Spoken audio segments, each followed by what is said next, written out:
Every day I hustle,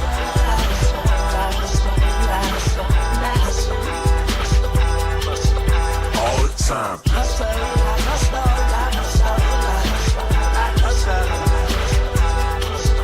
Party low.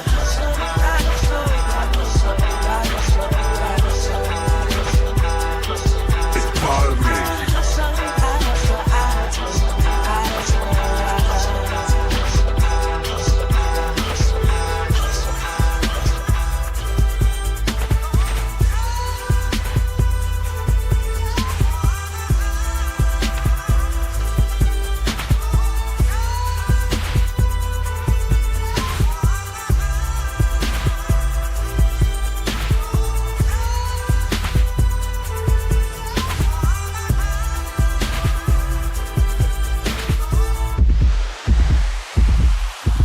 Every day I hustle,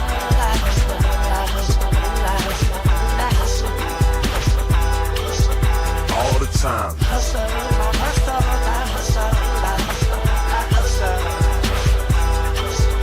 Party low.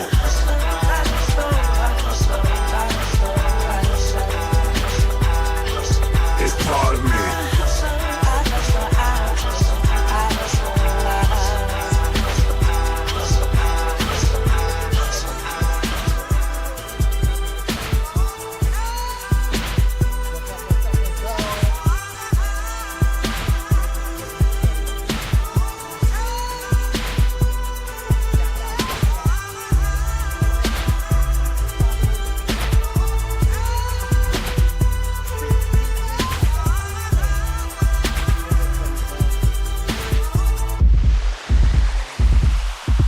Every day I hustle,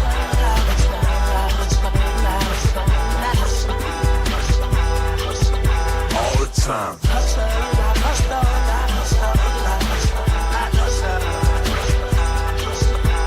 good enough. What's up? What's up? What's up? What's up, everybody? Peace, tribe. Hope everybody is well. And this Monday, in the name of our Lord 2025, the day is the 24th. Bills are around the corner. Bills. Ain't nobody got no money to pay for that.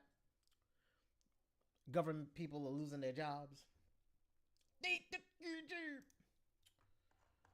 We're going to be talking about a bunch of crazy stuff that's been going on.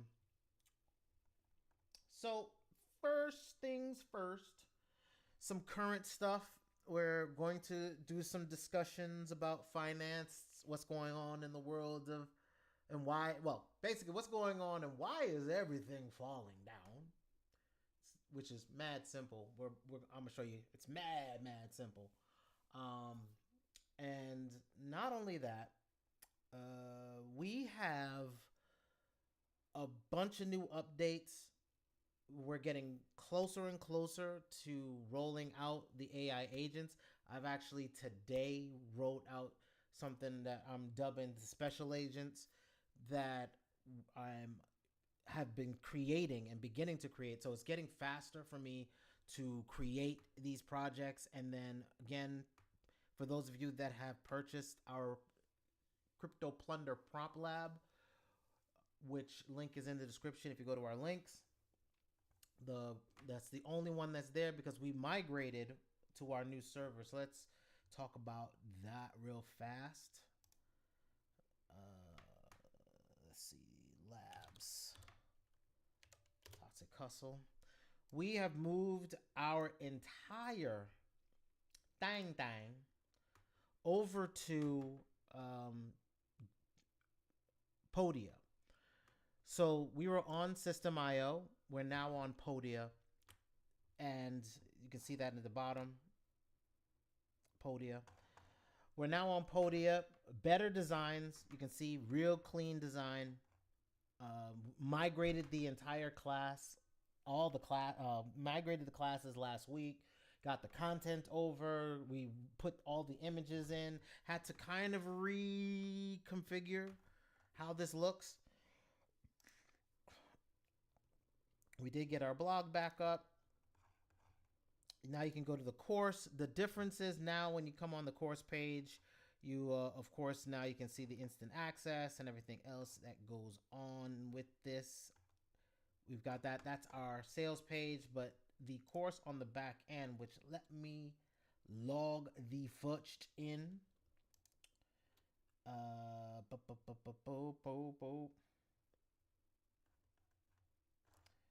The new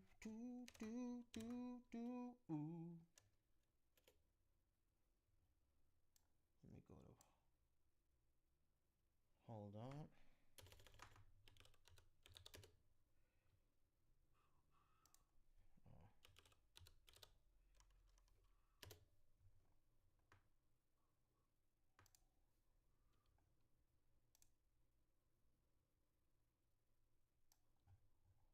Hold on, hold on, hold on.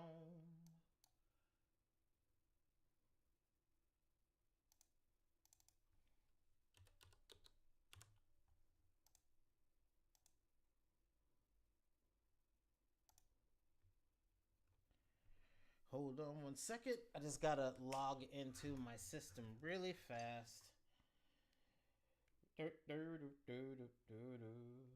that you can see kind of the back end of this. No diddy. There we go. There, and 1 minute, 1 minute, 1 minute, please. There we are. Let me switch this over to, let's go to products, all products, ChatGPT business prompts.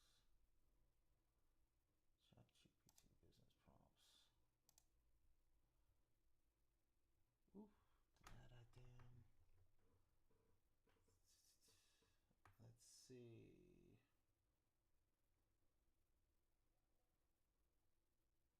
There we go.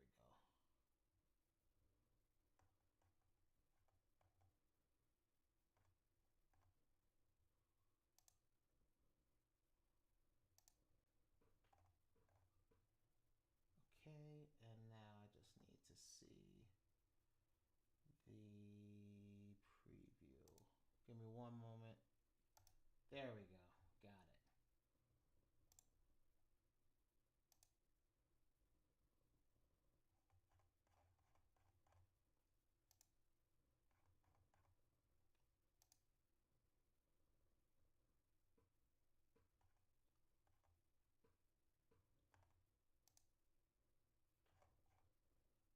All right, put this over here. Okay, so what we have is in here, you've got all of your prompts on the back end. So like all the prompts are here. So basically it is exactly the same. We'll be cleaning up everything. What I want to do is get this in place and begin working on some major projects and get those things rolling. But all the courseware is up now. So those of you that have purchased the course, thank you. And your course is back up. You've gotten the emails. Now let's start talking about what's been going on and what's going on in the world right now. Let's I'm gonna bring so right now financially, if we're dealing with, before we even deal with what's going on in crypto and in any stocks or trading or anything like that, I always want to preface it as I've always done. And that is, you look at the news and let the news begin to determine what you're seeing, what you're beginning to see. Give me 1 second. I'm trying to get 2 things open at once and not very successful with it right now. Gotcha. Got it. All right. There we go. There we go. There we go. There we go.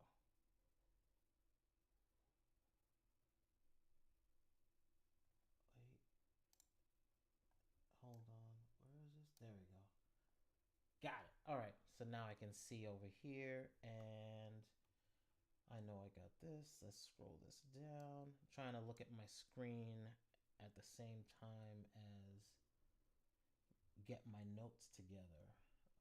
Let me close this one window over here. Think that. And if if I close this screen over here, we gonna be popping. Bow. All right, now we moving. Okay. So, what we're dealing with right now is, let's see, PayPal. Let's go Control T, PayPal.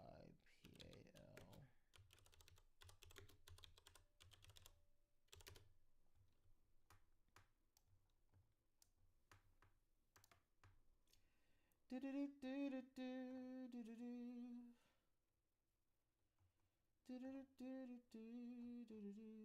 Go to news. So PayPal stock tumbles on lower than expected adjusted earnings. So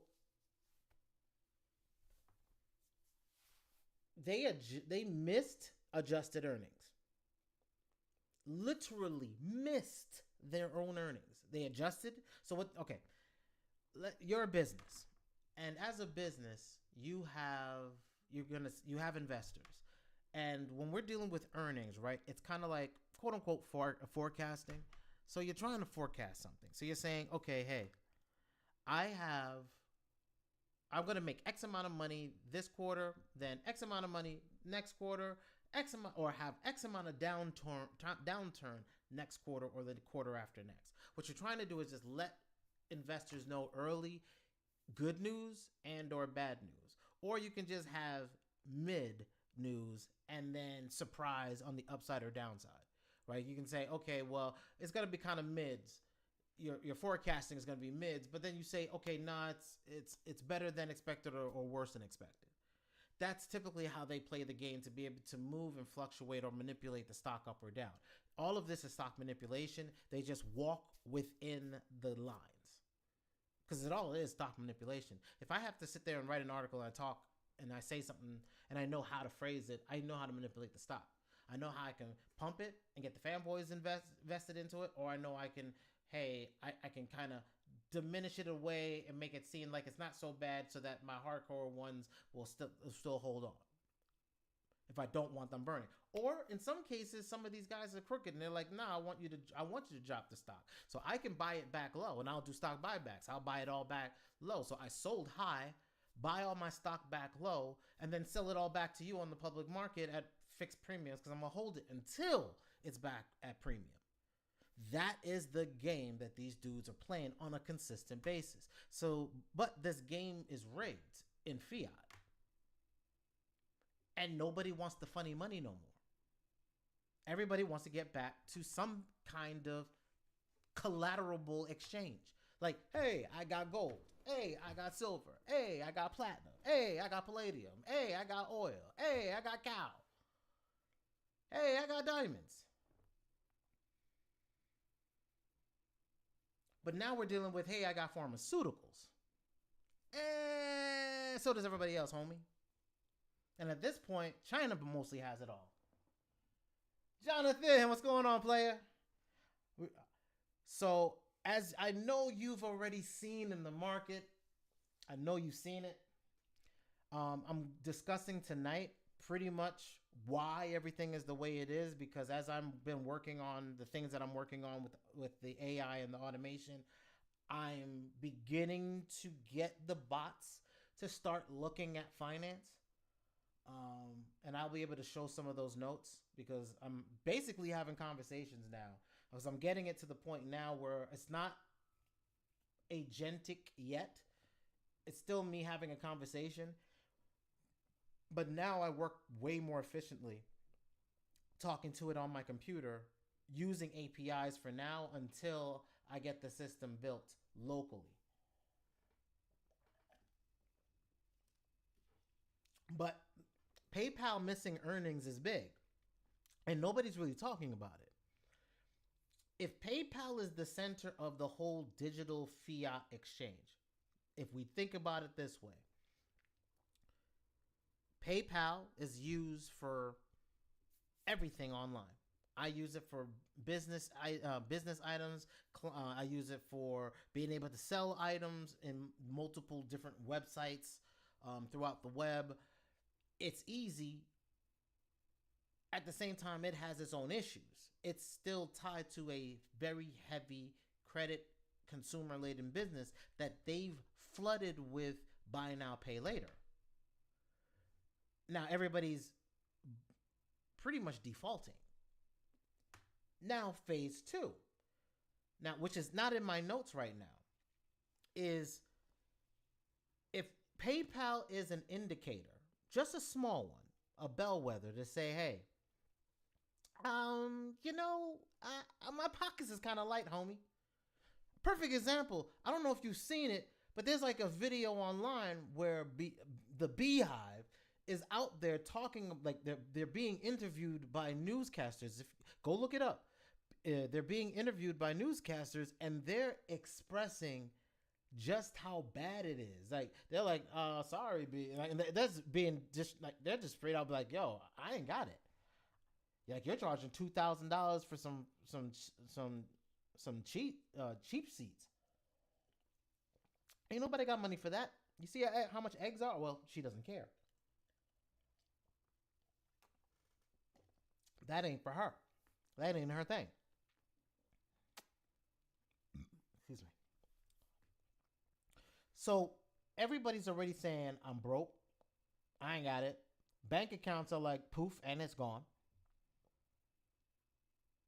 Amazon, let me see. Amazon, boom. So we have our first shot across the bow in first week of first week of February, right? We have that. So let's look at this next one, which is, oops, go back here. Yeah. Amazon stock is down today. Amazon is down. Basically, in a nutshell, too long, don't want to read. First quarter of 2025 guidance is already falling short, and it's causing investors concerns. Even if they've got strong revenue, they're seeing that there's a slowing of the economy. They're seeing a slowing of sales.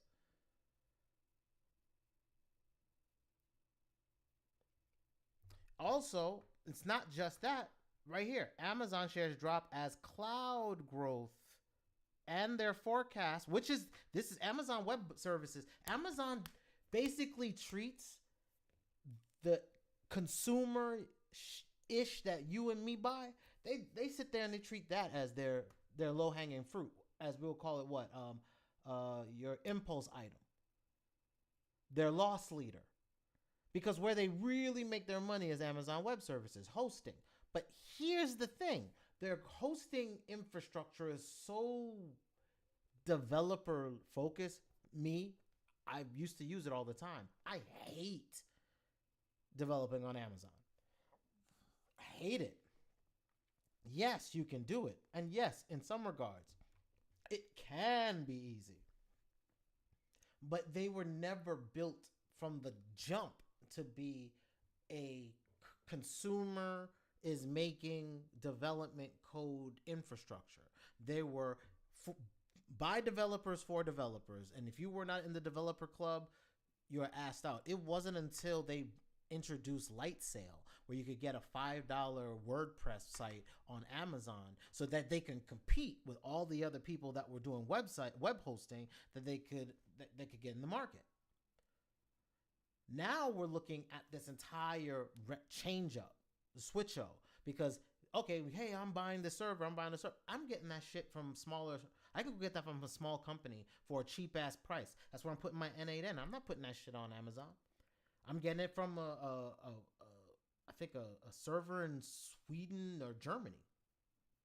I may be in America. I can't remember. I think the price was better outside of the United States, and I don't need it for mission critical because it's just an automation server.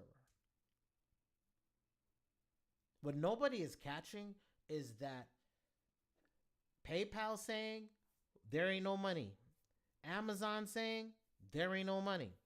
So if on the consumer side nobody's spending and everybody's holding back, that has to translate into the investment cycle. This is why I'm starting here, because regardless of if anything was to ever happen, look, I'm an old ass dude. If anything is to happen, I want you to begin to think like an economy. And the economy is not thought as on the coin, the stock, the bond, the whatever. It starts at what's going on around the corner. When I was younger and FUBU was in the stores, one of my homeboys who was thinking, he was he was a scouter. And what they were doing was he was scouting for a venture capital firm and a stock trading company. So what they were doing is the venture capital firm partnered with a small one of those little boiler room places that crashed right before the 2000 collapse. Like right around the 2000, they were starting to crash. This is when my homeboy was doing this, and what they would do is they would run around the city, and they were getting a buzz on being able to get into FUBU before it actually came on the private market. So what they did was they ran around Brooklyn, Bronx, Queens, wherever, figured out every single location that they had and had clickers, like just little counters in their hand, and they were counting how many people were going into the store, buying FUBU, and walking out the door. And just had counters. They would just have somebody in the store, and they would have like hand signals back then because there was no phones, there was no cell phones. They would like do this hand signal stuff, and they would just like they just nod or something like yeah, and like boom, click, yeah, click, yeah, click, and they would just count that.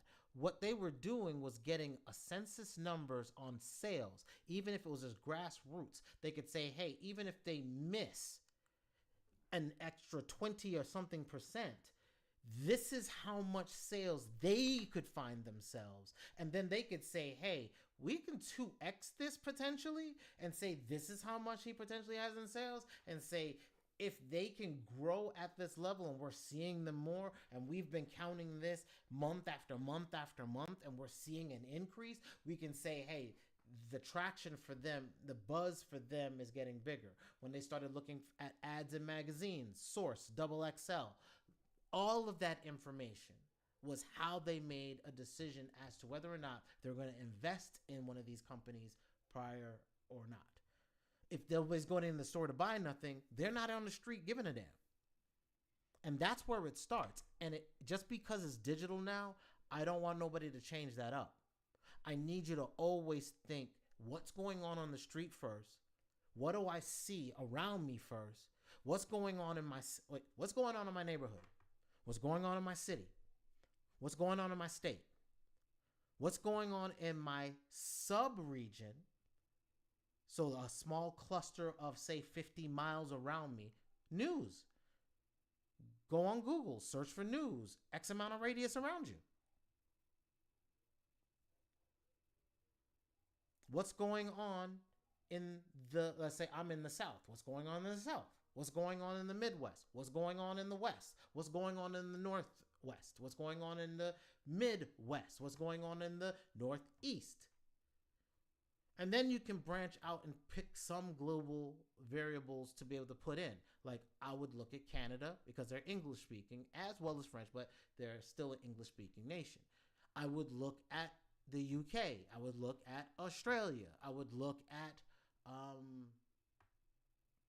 Japan. I would keep an eye on China, but you can't always trust the data. Right? So we know Amazon, we know PayPal, and one of the things that I look at, give me 1 second, let me yeah, I'm gonna go that way. AI tech, finance, economy. I'm missing something. Oh no, I'm not. Yeah, okay. So what we're gonna look at is what is our next position, right? What happens? What is happening? What is eating up and beginning to eat up businesses? And that is, and you can't see it here, but I'm going to open it up in my here, and let me open in a new window. go. And I'll bring this here. This is this Google article, basically. And Google's new prototype called Mariner. So it's the Google AI agent Gemini. It's mostly, I want you to see that in the URL, AI agent is in their URL. Now, this is from 2024. This is New York Times article, 2024, December. And they're talking about AI agents. They're basically shooting their Steph Curry shot that AI agents are ready to be in the street. Now, I'm not going to sit there and say they're AI agents because we don't have real artificial intelligence. We have machine learning. We have guess the next word, guess the next sentence. So it's there, but it's not there.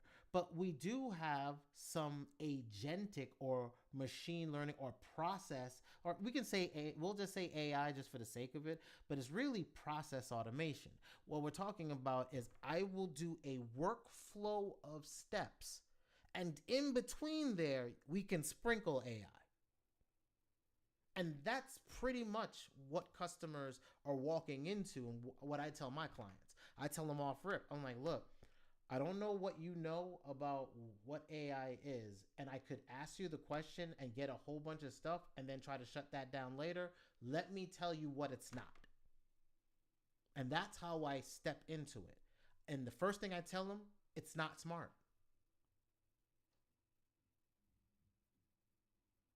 I tell them, it is not a fortune teller. And I tell them, it's still early. It's not smart. It's not a fortune teller. And it's still early. Why do I preface that before I even want to understand anything my client thinks about AI? Because none of the things that they think about AI matters. Not that it being a negative. I'm not trying to be disrespectful. I'm being honest. It doesn't matter. Why? They don't use it in their business. If they're coming to me asking me how they can potentially implement it, they haven't even attempted yet. They have no feasible or fathomable idea. Now, what I want to put onto your hands is this is the same feeling I had right when I began working on websites. And nobody else around me understood it. I'm eating Thanksgiving dinner or going to Thanksgiving dinner at my cousin's house with an HTML book back in 1997.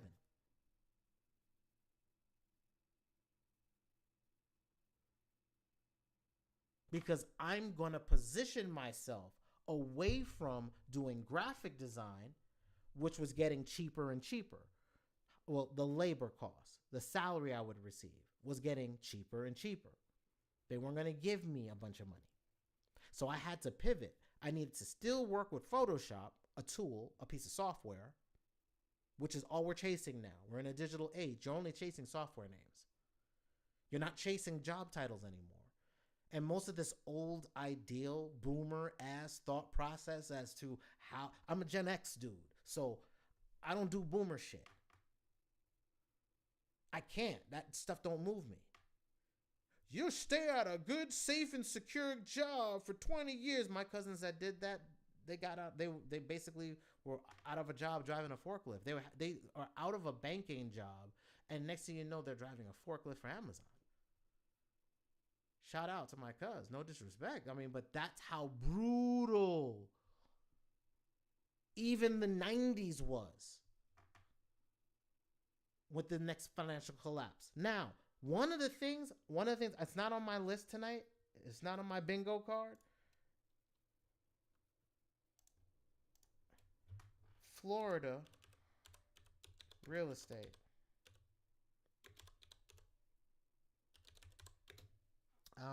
Houses, what is it called? I'm looking for a specific word. I believe it's oversupply.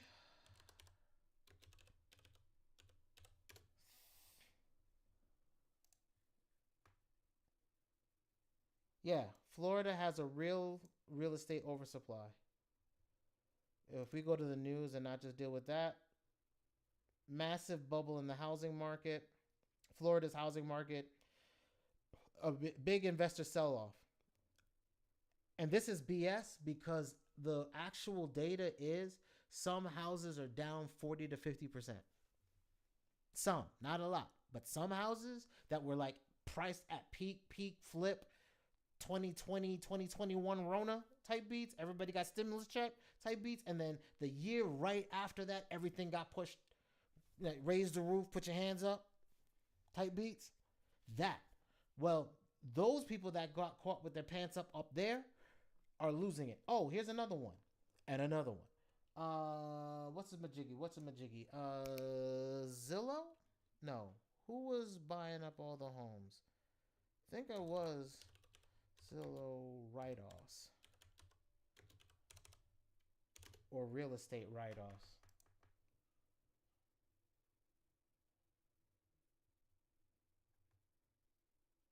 It may not be them. It might be, was it Blackstreet? No.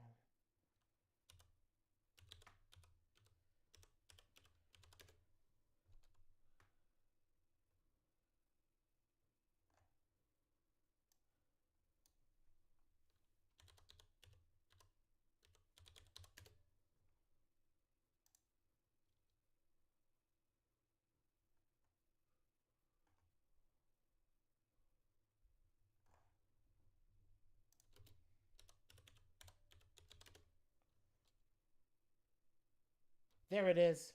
Florida home sells at $130,000 loss.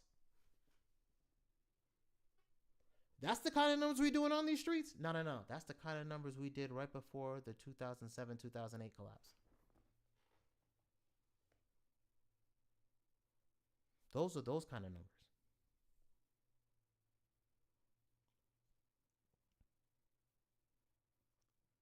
So I want y'all to always think about something. If I can impart any type of wisdom, anything that I can give you is this. Look for an industry right before a collapse, okay? So for me, when I was in my 20s, it was the computer. I didn't understand anything about it. My staff sergeant told me to buy Microsoft shares at $5 a share. I didn't do it when I was in the Marines. I get out of the Marines. I find out, oh shit, the stock is like up to 30, 40 damn dollars. If I had just kept buying it, I would have retired like my staff sergeant did, which he wrote me and let me know that when I was in Japan. And he's like, I'm out. I'm buying out my contract. I didn't even know that was a thing. That you could buy out your you could buy out contracts. It's just a contract. And you can buy it out because you're just a company. Because you are an entity in an entity, a corporation, a corpse, a U.S. corp. Psst. Right? And everybody's realizing the breakdown. But nobody's actually looking at what pads up an economy. So in the 80s, you're watching tech do it. You're watching computers do it. You're watching entertainment to a point, right? E.T. phone, right? We're doing all that type beats. We got pow, pow, power wheels, pow, pow, power wheels, ready to go. We got all that, right? Okay. So we have so much entertainment. Peak fun. We got a birth of a new music genre. We've got alt rock. We've got all this stuff going down. And then at some point, everything begins to fracture and break. Now, that's right around the internet. Like, we have this internet rise, right? We have a crack. The internet begins cracking. A new tech comes in its place to pad out the cracking internet, and that is 2.0. It's social media. Social media pads it out. So I start looking around. I'm using MySpace. I'm getting MySpace layouts sold. Again, using Photoshop, a tool to be able to earn revenue. As I'm learning this web development thing, because I'm seeing that corporations were getting into content management systems. That was the new tech, was content management systems. And as I'm looking at content management systems, I'm looking at programming languages and saying, which programming language for this thing called a content management system is going to win? So I'm watching what the businesses are doing. What are corporations? How do our corporations increasing productivity internally? Project management systems or project managers, physical person. Enter Monday.com. I no longer want a project manager. I don't need a team of project managers. I want one project manager managing the software that has all of us underneath it, and you manage all these projects, and I might give you 1 or 2 people, but you're not getting 50 and 20 like you had back in the early 2000s. And I used to outsource in the early 2000s, not me, but I was working for the Citigroup Private Bank. I was like, oh, okay, we're going to outsource to India. So that's the big outsourcing. So that was that new thing. We're going to outsource. We're going to use this technology, the communications through the internet, to now have conference calls because it's cheaper to call you now, and we can almost get video calls. It's not quite there yet. And we're doing something back and forth. You're watching businesses. The video call industry is going to lead itself to Netflix.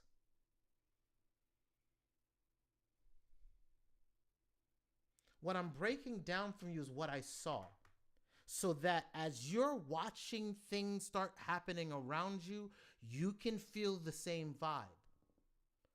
Because I'm going to bring it now to what is going on around you right now. The last few years I've been talking, and we're seeing social media begin to fall off. We're watching, 2021, we have crypto come in, this new entity, which is really just sucking up, all of the dollars that's floating around in the government. This entity, this software that's launched out, most likely from the NSA, is doing its job. It's a net to catch all of these, it's like Pokemon. Let's catch the fiat.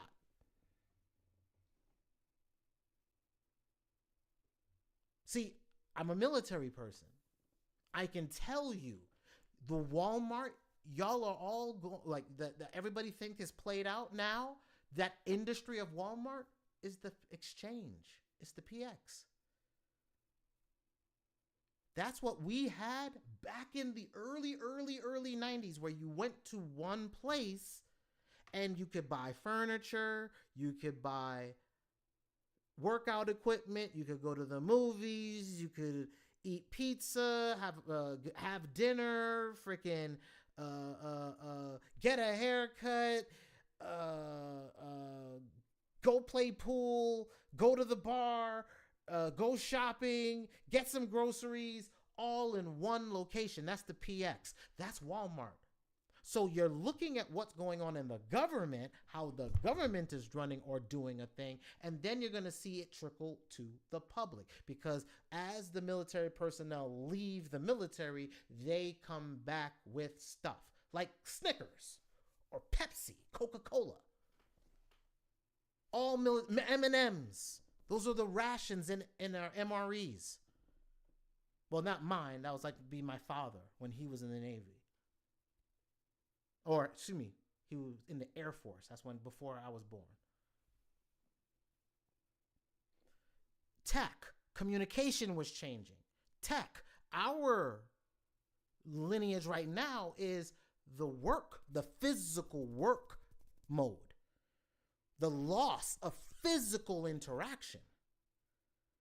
Business is thinking that it's just going to be AI. It probably got another 2-3 years. But I'm telling you right now, clients are paying for it in tens of thousands of dollars right now.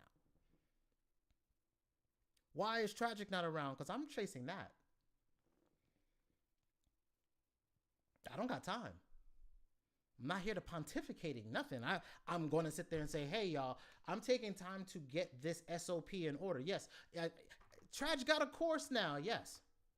Really, it's an SOP of how I'm doing business, how I'm beginning to get my clients. Well, I've already gotten my clients, but I'm talking as far as going into the agentic, quote unquote, still a buzzword like cloud, nothing more than a server. They're making it real frou-frou. Y'all, they're making it real bougie. It was just a bunch of servers under a desk, right? Just in the early 2000s, 1990s. It was just a server under the desk. It's like Bitcoin. Just a laptop. An old laptop. You could mine Bitcoin back in the day, right? But processing speed increased. Now we have ASICs that's mining that. But it's still dumb.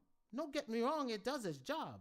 It's when I say it's dumb, I'm not saying that the concept of what it entails and what it does is dumb. No, that's actually ingenious. No, it's dumb. It just says, hey, solve a math equation. Let's play lotto. Somebody's going to freaking win. Got to catch them all. You get the big bonus. But if you are tied to, I don't know, a whole plethora of other people mining it like a mining farm, and you're just a part of the hub of this whole mining operation, and now, yes, they win, but they win and you get a fractionary piece. So that literally is just like enterprise level franchising.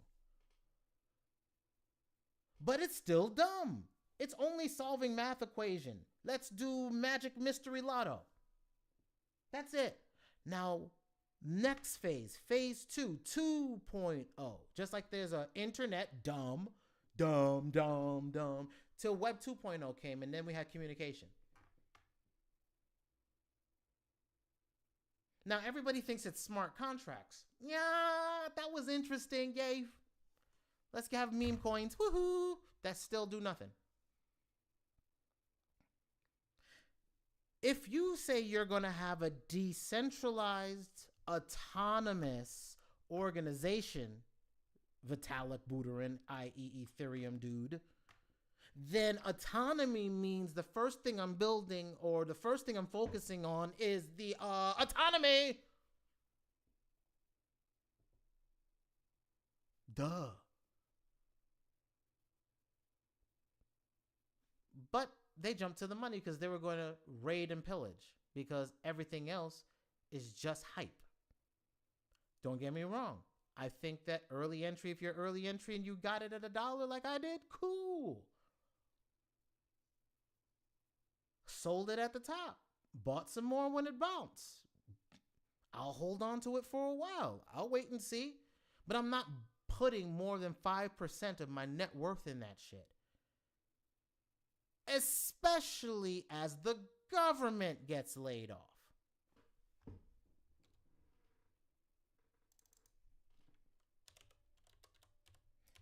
I keep telling y'all, Elon is a virtual signal. Back in 2021, or 2021, what did I tell you? I said, virtue signal, Elon's leaving California. Now look at California. I said, hey, Elon is, he's getting his plants in Texas. He's concentrating on batteries and robots. He's virtue signaling automation age. Now we're getting into that, right? Then he buys Twitter. So that he can control his own. Every billionaire's got to own a magazine. That Twitter is the new magazine of the day. Even Jeff Bezos got a newspaper. They buy newspapers, television networks, or now social networks. So he just got his own digital newspaper. But then the virtue signal was, hey, I'm mad at OpenAI. It's not open. But I ain't released no grok code to you, but that's not the point. What I'm going to do is I'm going to go grab my own AI. And I'm going to compete. So there's your virtue signal. Everybody, every corporation will have their own AI. So what did Jay start doing? I started telling y'all, I'm going to start building a machine. I don't got the money for that yet. Blah, blah, blah, blah, blah, blah, blah. Well, here we are. Jay built a machine, and immediately after that began focusing on the core side of things, because I've already been building out my consultation to working with company side of things, and then working with the venture capital firms again. And now I have a different product, which I keep getting feedback that every time they walk into a building and talk about process automation with AI, everybody's eyes shoot up. They start drooling.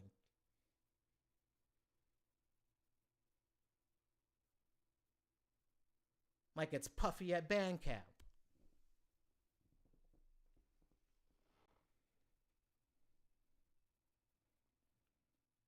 And what that tells me is the same thing that I thought about WordPress right before it popped off. I found WordPress at 2.5. Excuse me, I found it at 1.0 something or 1.5 something. At 2.5, they got plugins and templates. I remember the plugin system and the template system got it. And I was like, I can build any website I wanted. I could build a real estate website. I could build a music website for artists. I couldn't build a store, a big store, but I could build landing pages and lead funnels and all that. I could build all the stuff that the businesses would need. I knew now I would have a visual designer and I would be able to build anything I wanted. And as long as anything I wanted within corporation standards. And corporations are always 5 years behind. Every corporation I've ever gone into, even Canon USA, the camera company, was 5 years behind the minute I walked in. They're still using my software that I wrote for them, that they made millions of dollars with.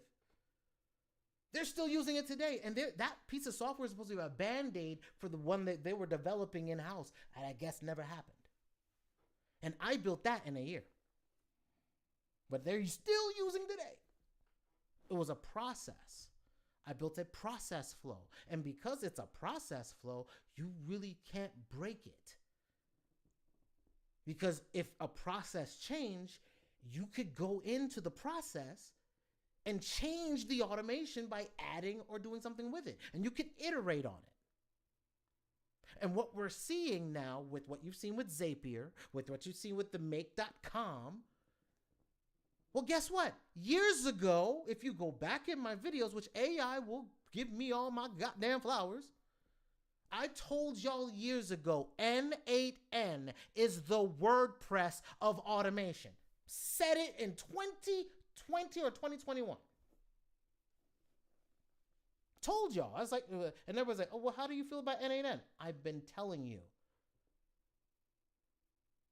N8N is the center of everything in my world right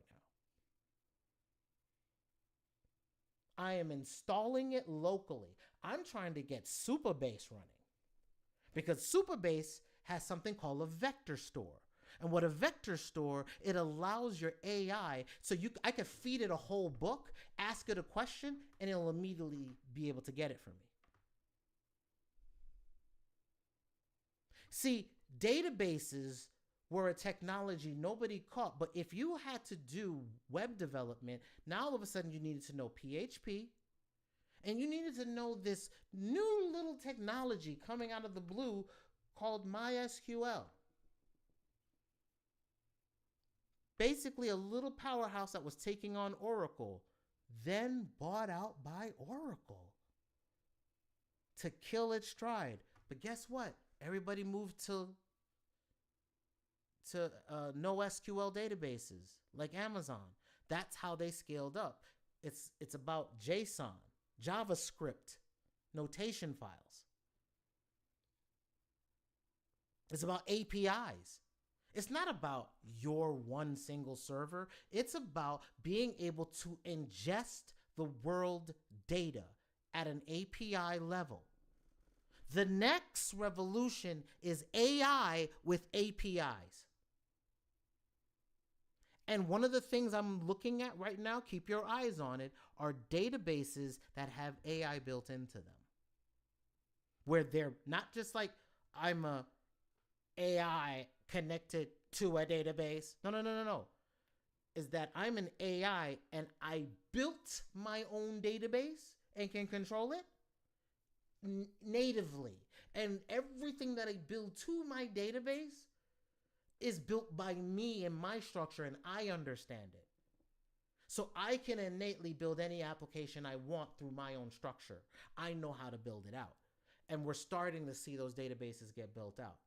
That's the first level. And you add that with a vector store. I'm giving you terminologies. You'll be able to join the labs And we'll have a whole terminology area, and I'll go deeper into all of this stuff because it's important.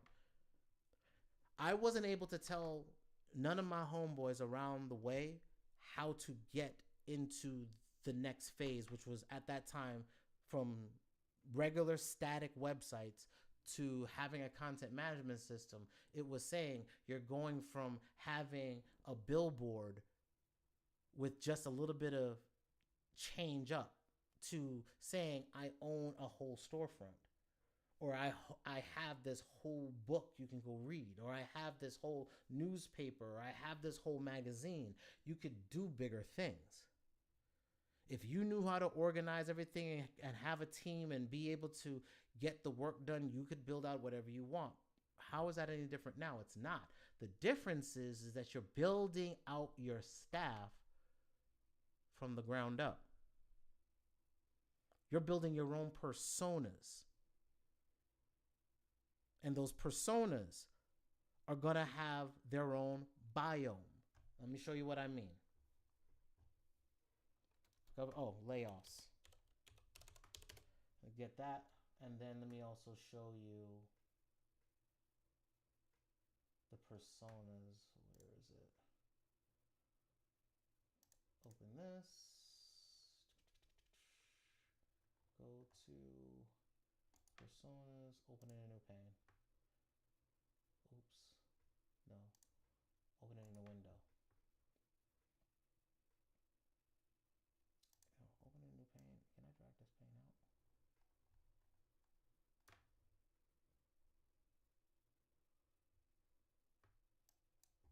Hold on. Of course, I'm cracking this thing the hell on out with some weirdo-ish. What's going on? Move this over. Okay, it's bugging out. Close this up. And let me get my personas. In fact, I'll just bring the whole window over. That's pretty much what's... I can't pop it out for some reason. So, boom. So, I'm building out all of my business personas. So, what I mean by that is, let's say I got develop it. So this software I'm in, this is actually my everything, my second brain. Everything is pretty much going into here, and I'm also hooked AI into it so that I'm able to work with everything that I'm storing inside the system. I'm going to have everything mapped out for everyone once I've got it down to a science, and there's bugs like one of my if you open up right now in two different machines, and you start working on files, the file that you work on gets duplicated a bunch of times. Like you get a bunch of duplicates, like 50, 60 duplicates just get spit out all of a sudden. So, and then you lose all of the edits. So every edit you make, it creates a new file. It creates a new file. It creates a new file. And then you're in that new file, not in the old one. It just gets confusing as heck. And then you lose every edit you had from the first edit. So every window has to be closed. So one of the things that I'm trying to figure out is how to make sure any window that I have, I'm going to have to make a plugin that no matter if it notices that there's multiple ones of these open, it will close the other browser. So it's going to be one of those things where it's tricky, but I need that plugin for myself because it will fix and solve 1,000 of my issues right now. So anyway, here's my Obsidian developer. Point is that this is my Obsidian developer, and this is the developer is going to help me build out my thing. Now you can see this is pretty...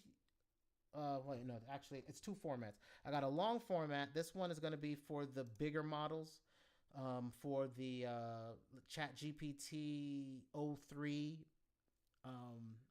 Heavy. I think it's called Heavy. Something like that. Or Main. So you can, and then I have a shorter version that I can use in something like Grok. So like I can say, like if you don't know, you can sit there and let's say I could take this, right? Copy this. And if I go to Twitter, which is right here, Let me just open and duplicate another window. So now I'm here with it. And then let us go to Grok. Boom. Since I have, I paid for I didn't pay for the blue check. I paid actually to get access to Grok when it first got here. And because it had Flux and I couldn't install Flux on my computer. That's why, because then when I got Flux, I never got rid of my Grok. But now I'm glad I didn't. So now here's Grok. Now in Grok, you've got beta. The new Grok 3 is here. Now I've already used this, but you've got deep search.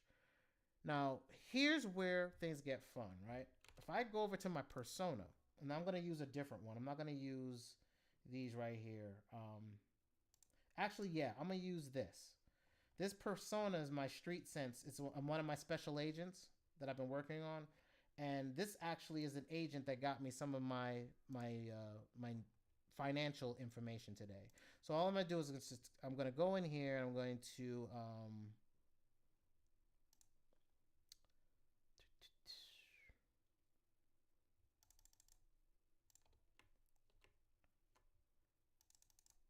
Control all. I'm going to copy. Then we're going to go back into Grok. What I'm going to do is just going to copy and paste. And that's all I'm going to do. I'm not going to do nothing else. I'm just going to hit go. And now what it's going to do is Grok's going to go look for some news, go figure some stuff out, and then come back with everything that I'm looking for based off of what I'm looking for. So like I have one for tech. I've got one for my news. I'm going to have one for crypto. So that's why I don't have a crypto tab in my Obsidian right now yet. And for my template. So if I go into my HustleUP here, right here, I have my tech news, what we're talking about. I have my finance news, which we'll be getting into. This is what got my highlights to my finance news. I can actually show you kind of the workflow because I work inside, like I told you, I work inside here now. So I can work inside my actual machine to do the work rather than going back and forth to ChatGPT. And it's caused me to, let me go to the courses, go to ChatGPT. You'll see here, I've already created the folder and started the initial docs for how I'm going to work on the image prompts. I've already started working on the entire, like revamping all of my image prompts and upgrading them. So this is the beginning of me training the data and training the model on my old image prompts so that we can revitalize them and make them better to craft out business projects. So I want a library of stuff because I've made stuff for, like, I've done stuff for presentations, like or I've done stuff for marketing campaigns where I'll come up with an image campaign, we'll come up with an idea of what we want to translate as, say, an infographic. Take the information, feed it, tell it what we're trying to do as an infographic, and it's been able to give me an idea that I can now take into Illustrator and actually work on. So it can iterate through stuff where even if you are a graphic designer, if you're looking at AI and you're saying, oh, it can't help me. No, I used to sit there working with all of these businesses. I'm a musician, artsy, hip hop, love tech type dude on the cusp of everything new. I'm looking at these people and I'm like, the businesses, and they're asking for my help. And I'm like, okay, tell me what kind of graphics you want. Every time I was in a room with them years ago, it's, okay, give me your idea. And I'm like, no, tell me what you need. I'm just a graphic designer. I'm not a marketer. I changed all that. I was like, okay, since you keep pulling me into marketing, what you're telling me is you need a web designer, graphic designer. You need a marketer with a touch of that. So it's like, you want not a graphic designer with a touch of marketing. You want a marketer with a touch of graphic design, web design. Okay. I think you're going to want the same thing in AI.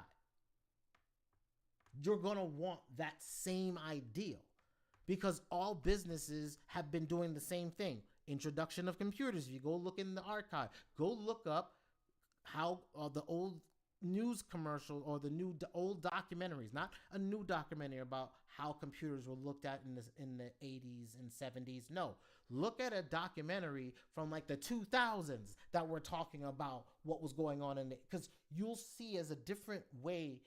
They don't have all of the where we are in tech now. They only had their little small cosm of where things are, and look at how they're talking about stuff then.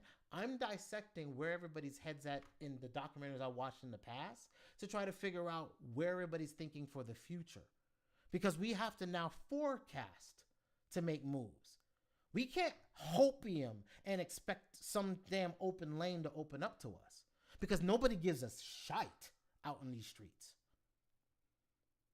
So the only way you're going to eat is to make maneuvers. Right now, the gatekeepers are shook the hell up because AI doesn't give a damn about their gates. That is the problem. When we're talking about an energy change, we're talking about a sea change. I don't go to you to have you gatekeep me for them to get my knowledge. No, I can talk to this thing that's smarter than me, and he and I can now scheme up some new shit. Unbeknownst to you, because we don't need your gatekeeping shit. We don't need your emotions and opinions. Emotions and opinions don't get fed.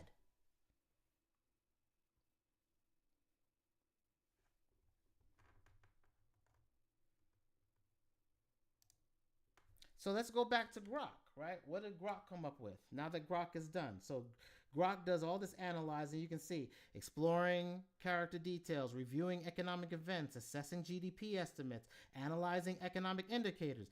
This is what it's doing on its own. It's coming up. It's basically doing some of that auto GPT type things, right? It's reasoning, or basically coming up with other prompts to come up with other ideas of what it needs to do. So here's a bullet list of all the steps I want you to accomplish. Go accomplish these steps. Give me an output. And then after it's finished analyzing, it gives you your key points. It seems likely that the economy is performing well with GDP at 2.3 and low jobless claims. We know that's BS. But that's why I said it's not smart. I have to give it a better prompt and say, look past fluffy shit and get down to actually find economic indicators that can give you actionable items that you can then help other businesses with. See, I have to nudge that ish to actually think outside of its own training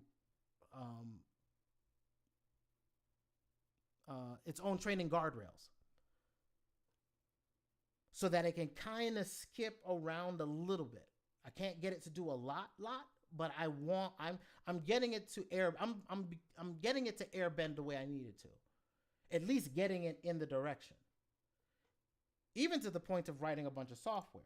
So now, here we go. We're talking about layoffs. Again, software, writing software. Software is destroying everything, because here we are. We can have AI be hooked up to databases, and then you can say, hey, AI, look at this and tell me whether or not you can see some fraud. See, they want to blame it on Trump. No.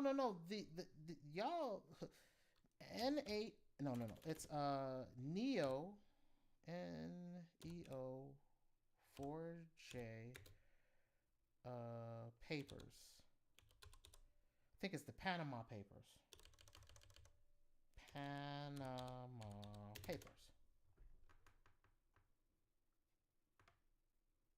News.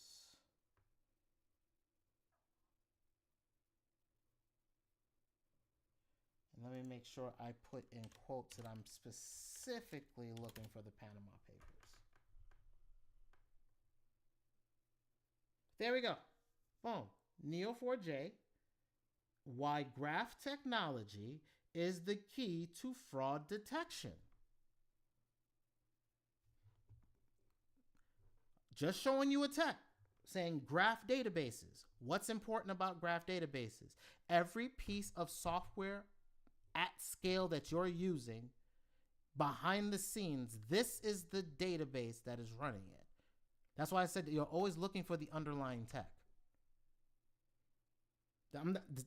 This graph database is now heading down to the rest of us.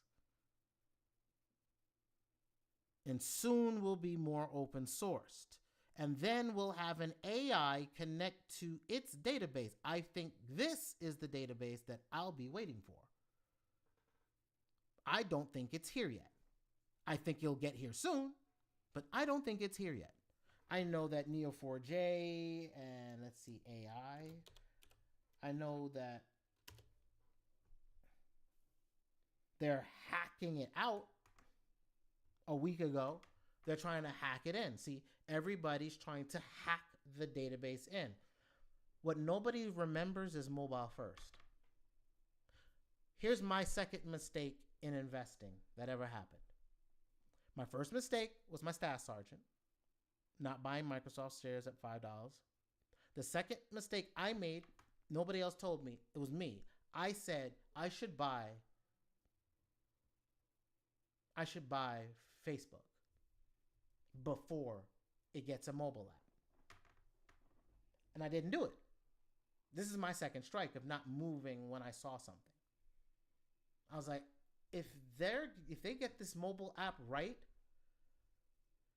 and the phones are getting better and better and better. At the time, I think I had a HTC phone, and I was able to start playing games on my phone and do all this stuff on my phone. And I was like, okay, this phone thing is getting, I think within one more generation of this phone, and then this Samsung thing was buzzing around at that time. Like the Samsung thing was starting to get real traction. I'm like, yo, if these phones get really good and they can get as good as Apple, yo, I think there's something here as far as there'll be an app, like there'll be this whole app thing that happens. And we had our app boom, but now only use maybe 5 to 6 apps a day. You only maybe touch 5 to 6 apps a day, maybe. Depending if they're communication app, you might jump around a bunch. But I'm saying in modes, it's like if you're dealing with classifications, you'll deal with X amount of you'll deal with communication. You'll do some other app, some other app, some other app, some game, or some app. Your communication, some game, some game, some game, some type of app for your job, business, or work.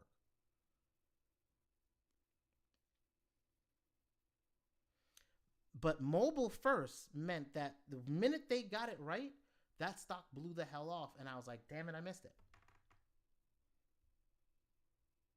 But mobile first was important. I think the database is dumb, just like Bitcoin is dumb. You see where I'm going with this, right? Because Bitcoin is nothing more than a ledger. What is a ledger? A database. I think all databases are dumb. Now, the only problem with crypto is expensive. I can still buy a database on Amazon for $5 a month buying hosting.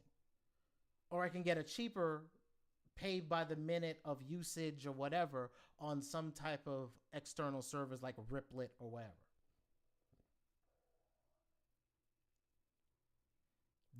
This is what we're able to do now.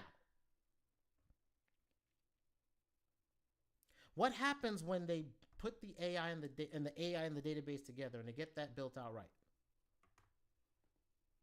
Now you have something smart enough to go on the web, get its own data, and clean, curate, and deal with its own infrastructure. Like, especially if it can handle special items, like handle HTML well, handle JavaScript objects well. If it has a vector store in it so that it can keep storing every piece of data that gets placed in the database immediately gets indexed. Which is similar to what I'm working on locally. Something similar to that. And what are we noticing all around? We're noticing, as far as layoffs, if we go with back to government layoffs, Trump, if they want to say it's Trump's government, no. This is the beginning of AI removing jobs. I said there will be job losses with AI. I didn't say how those losses are. I didn't mean, oh, you're going to just, no, you're going to lose your job because of AI. You're inefficient, and AI hates inefficiency. So wherever it finds inefficiency of spending, no results came out of it. Like, here, we sent all this money over here and received nothing in exchange. Okay, no, let's move on. That's what's happening. So it's clearing it out. All these deaths need to go. All this spending needs to stop because nobody has the money. And they can't get no new money, and you have no new tech other than AI, but China's whooping that ass. Week after week after week after week, another one. You would think China is we the best.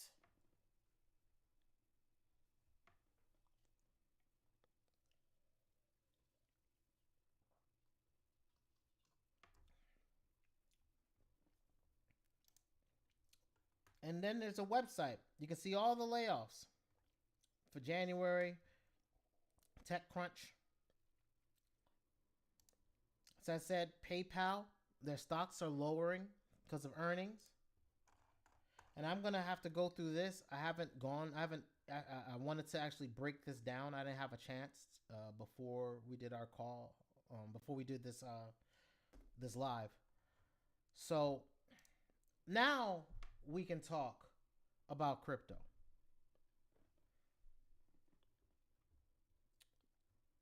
Let's pull up this one first. Now, yeah, Bitcoin is seemingly the change is up, but look at the, if we look at this, I'm in the month, but let's just go on the day and then let's look at it from here. And then you can see if we go here, in fact, let's actually start doing some, because I haven't actually looked at this. So let's start with the month and let's look at where we are, and then we'll go from the week. So this way you can see what it looks like when I go into a chart, what it looks like in real time of me charting something out. So I'm on my chart. I'm seeing where we are. Yeah, we're down here. But if we look here, you see I have these purple lines. That's monthly lines. So what I want to do is I want to put this right here. This line is where it is. I'm going to hit Alt-H. That's how I draw my line. That's the horizontal line is the H. So that's why I hit Alt-H. So now I've got my horizontal line. So now this is where it goes. Now let's go into the past. We do. Okay, nothing. So here's my supports. Now if you can see, I've got this gap a mile long. Drop. So do I feel safe and secure to not go back down to 70? No, but I can't say it's going to happen. I'm not saying it's going to happen. I'm just saying, let's look at the economic factors we just talked about. We just talked about PayPal has light earnings, meaning companies using PayPal as a way to make money have not made that much money. That's why PayPal's numbers are soft, as well as people spending using PayPal. So business owners who have websites that use it, companies who have online presences that are using it, consultation businesses that use PayPal, everyone that uses PayPal, the millions and millions of people that use it for business, they're not making that much money, causing PayPal to say, we're not going to make earnings. We're going to miss the lowering earnings. We keep lowering. We're going to keep dropping the bar, but we're missing the bar that we already lowered to. So like we said, oh, we're going to be down here. No. Limbo. We're going, it drops below that. And that's what's happening is you're trying to catch a falling knife. And that's what the market is currently setting everybody up to do, is to catch these falling knives. Why? Economically, what is the tech? What we just talked about tonight. I know it's long-winded, and I know I'm talking a whole bunch of shit, and it seems like it's not connected. It is. is I wanted you to see these dots to be able to look around in your world and look for dots and say, okay, what is my supportive tech for an economy? What do I use this economy to support on? Back in 2007-ish, I said, oh, in a couple months, it's going to be web development. There will be more businesses who need to be online. We're going to see a rush to people. And as WordPress and these templates make it easy, I could see an easy win. And then I looked and saw whether or not there will be a supporting cast. There was. I could go to Envato, and I saw Envato had templates, and they had graphics, they had music, everything you needed to not only make the website, but you could even get some video footage, cut it together, and make a pseudo commercial online. So all of these pieces were going in. I was like, okay, we're going into a media age. We're going to see this happen. We're still going into it, but now we're going into it where it's before it's I have a team to make media. Now we have to say I have a team that makes media, but I have a team that runs 24/7. Not I have a team that works Monday through Friday, gets weekends off, and works from 9 to 5 o'clock and only really does 3 to 4 hours of productive work a day. The transition for the loss of money in the corporations I worked at, the multitude of people who are basically stealing the company's hours. And it's not that they're doing it on purpose, that's just company culture. Let me go outside and have a cigarette. How many cigarettes you smoke a day? How much time is lost with that? Oh, I can go get coffee someplace in here, or I have a coffee area. Let me go do that. Is it brewed? No, I got to brew it. That's 15, 20 minutes lost right there.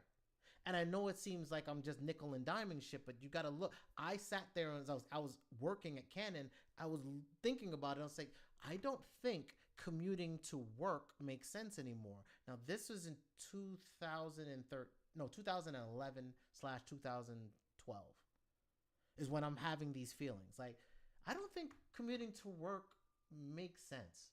I think it makes less sense commuting to a computer. Like, my broadband at home is faster than my broadband in this shared work capacity, and I have meetings and I get distractions and I don't get as much work done, and I happen to actually work. I was writing automation programs. I'm knocking out work more than everybody else around me. So much so, it's like Apple. They're talking about, you got an app for that. I was building apps, applications, automation applications all over the place for the company.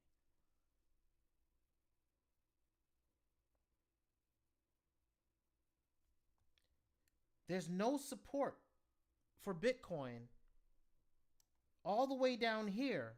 And in the economy, ask yourself, where is the support for people's paychecks if the people that were spending, which was the government, is now emptying or not getting checks or getting laid off? There's going to be a boom of cash coming in this summer, like through spring and summer, right? They're going to get their checks, you're going to get this huge lump sum, and people are going to burn that up through the summer. What I want y'all preparing for, and why I'm working this course the way I'm working, and why I'm working as fast as I can to get as much as I can done, and they're going to have the next image course is actually potentially, I'm shooting my shot for next week. Because I'm just converting stuff over, because I want to get y'all into AI agents. For those of y'all that already purchased the course, thank you again. Link in the description.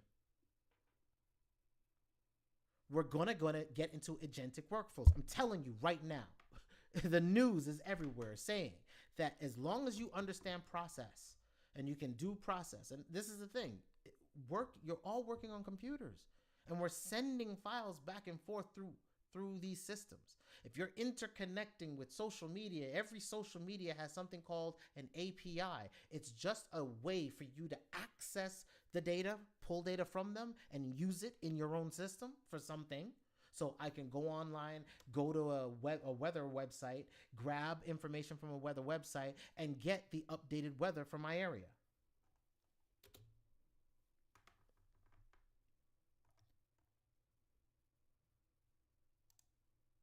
If we go down to the weekly level, now what I mean when I say what I say. Hold on. Let me go back to my Bitcoin because that's not Bitcoin. Now look at the weekly. We were on the monthly.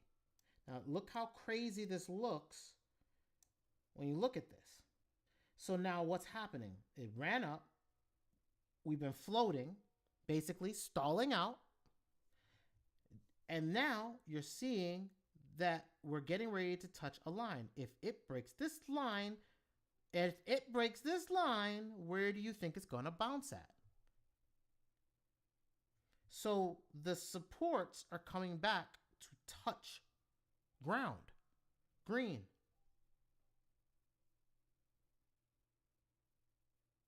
And if it breaks, it's going down to 71. I have to ask myself whether or not, just like in 2021, when I was like, I have to start learning about the economy, why I'm talking about economic things now. Why am I talking these things? Because in 2021, I said we were going to 100,000. You couldn't tell me nothing. All summer, we're going to 100,000. Easy money. Yeah, at the time, I could see it. There was so much surge of cash flowing, I could find money everywhere.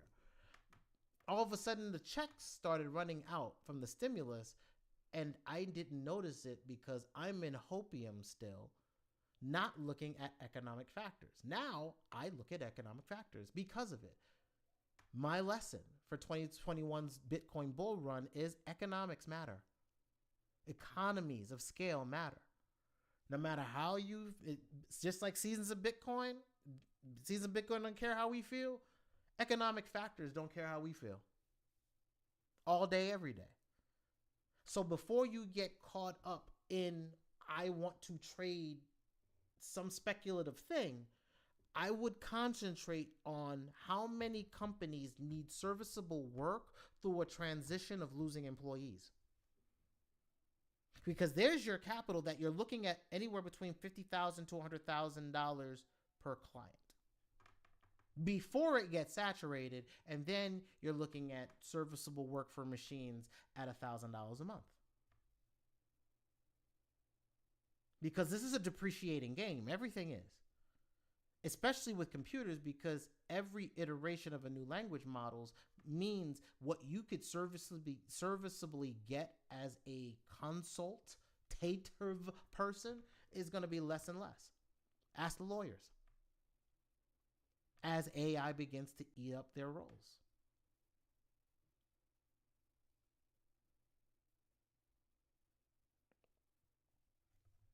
So Bitcoin has no gas. I will be on my bots. So what this has forced me to do for a bot update for Bitsgap, as you can see now, every one of my bots are pretty much, except for my bottom ones. My bottom is doing the thing. 10 months strong. But they ain't really made no money. But it's been running for 10 months. And it's made $400. I can't hate. I mean, if because of how the bots have been running, if you look at this, look at my bot profit, right? I mean, if we just look at total, I mean, this is pretty, but that ain't real. This is real, right? So if I did not have this bot on, this 8% would have been less. It would have been worse. I could have been, all of these would probably be down tremendously. What I use is my bot trading up and down, pause. I got to pay taxes on that shit, so I'm getting tax hits if we still have an IRS. We'll see. Because I don't think that's going to stay around either. Why do I need an internal revenue service when I have an AI that's connected to all the bank systems and the ledger, and I know your wallet addresses? I don't need to do nothing now. That's why I said this game that they're playing, it's a zero-sum game to transparency, and it sucks if you're not just playing business. See, it sucks if you want to touch no parts. If you're a no part chaser, this next world that's coming for you is not going to be fun. If you sit in front of a screen all day and you're working on a computer all day and you've got a camera in your face all day, they know where you are all day, and that's the dystopian landscape we're in. Unless you've got AI systems at your disposal doing work for you, then they'll still track you because your phones are open.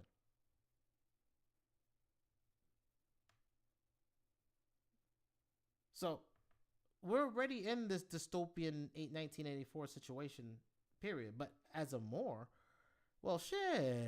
I mean, I've been in the New World Order, right? I was the old world, and the New World ran right over me. Like, my money gone, right?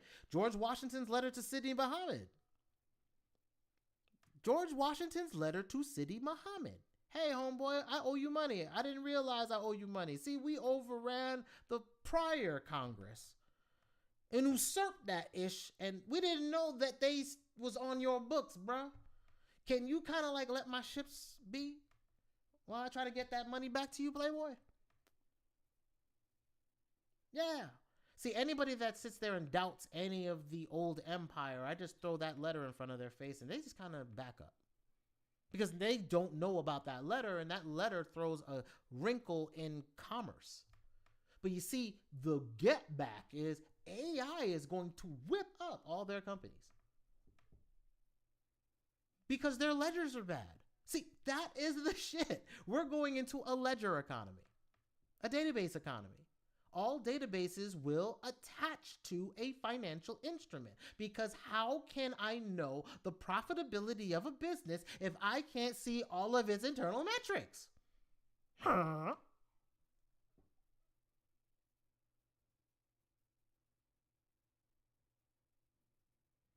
That, my brothers and sisters, is a switch up. So what I'm doing is I build my systems and prepare. So this is a little AI, not AI, but a little software stuff. I keep like my timeline. I don't know about your timeline, but my timeline is full of mostly AI, mostly business, sprinkle of nig-ish, but for the most part, it's mostly AI and tech. Software, a lot of software, because I like keeping an eye on open source software so that I can kind of scout it. I'm going to build a scout that starts doing what I'm doing so that I can start scouting out software, because I used to troll in the open source software world. Troll it. Studying every piece of open source software to try to see which one was going to blow up and see if an industry is going to be piggybacking off of it. You can find a lot of data being in there. But anyway, here's one of those things. Happened to stumble across this one online. And this guy said, I built an AI tool for etymology nerds. Deconstructor, live right now. The goal was to analyze the origins of English words, but it ended up having a ton of amazing emergent properties. See below. Now, what would happen if I was to happen to get my hands on a code like that and actually did some retraining once I got an AI that could reverse engineer all of the shit? And then I train it to get the actual etymines. Do you see how software is fun? Then what happens if you put it in front of a paid site? And what happens if you just get donations or whatever for it? Do you see what I mean when I said that machines make money? Would you, in 19 something the other, well, I'll say 90-ish, would you have bought the .com, like Coca-Cola.com or Coke.com or Pepsi.com? Would you have bought it back then and been willing to hold on to it till it popped off? See, buying a .com was like buying Bitcoin. At least for me, the energy was the same. You bought a .com for what? That was my homeboy that was in North Carolina. Big cornbread country white dude. Shannon. That's his name. His name was Shannon. And my corporal, big country white dude. And he was like, "You doing what?" "Shit. What you need that for?" .com. I was like, "Yeah." This is when I came back into town. I came back to town to go visit some people's. And I was telling them, "Yeah, I'm thinking that this internet thing is going to pop off, and I want to start buying some .coms." But .com, that made no sense. I mean, I didn't really quite understand it, but I was like, "Hey, I think this is going to be a thing." It's the same thing with AI. It's not AI itself. It's just what can you leverage it for? And the fact that you can now think about looking at libraries and reverse engineering them to be able to do something with it. It's interesting. So yeah, what happens if I start breaking down etonyms and breaking down language, and bringing it back and being able to break down things, and then especially when you start translating. So what happens if you reverse engineer the English etymeme system and then had it be able to translate the etonyms in a foreign language and kind of treat it like a Rosetta Stone to now get a translation of etymines broken down for you of, say, I don't know, a document, a book or something that you can throw into it that it breaks down. Once it knows the language, can then break down the etymine for it. And things within that book that you may need to get an understanding for and a breakdown for. So it would speed up our translations as we begin to rebuild a library. And what if I was able to build a library? You see where we're going. See, the core of all of this is that you're going to be able to build a lot of shite or do a lot of shite. Your output's going to go up. So what am I focused on? I always focus on the biggest problem first. I think it's my short bus syndrome in my head. I think it's the autism, part of it. I'm on spectrum, and I like doing the hard. Like if I can look at a bunch of things and I can categorize which thing is going to be the hardest thing to do, knowing I got to do it. There's no way around it, and there's no other mechanisms for me to come up with a way to make it easier, then I will just do the hardest thing to get it out of the way. So this way, my methodology in my mind, it's weird, is that as I'm working, because I took the hardest thing first, pause, no diddy, everything for the remainder of my day becomes easier. So while everybody else gets burnt out at the end of the day, and I was doing this type of stuff at work. I was reverse engineering my workflow. I do the most complicated thing first, and then by the end of the day, I'm fresh. I'm ready to go to the bar. Everybody else is stressed because they procrastinated and held the most complicated thing till the end of the day and did all of their other stuff early so they can make it look like they were doing work. I saw the game. I saw the hustle. So new software. Start thinking about it. Now, we got Westworld coming. Musculoskeletal android, bipedal, with muscles and tendons and bone. So, get ready for Westworld. If you haven't watched Westworld, I suggest you find it online and watch it. It'll also help you understand your AI agents. In fact, that should be homework for some of you. I've already done it. What I'm explaining to you and why I'm working with AI agents a certain way, while I'm working on this stuff, I got homework for those of you that are actually serious about this shit. Go watch Westworld. But don't just think of it from the perspective of watching a show. Understand and watch a show, but think about it from the perspective of an AI engineer. Watching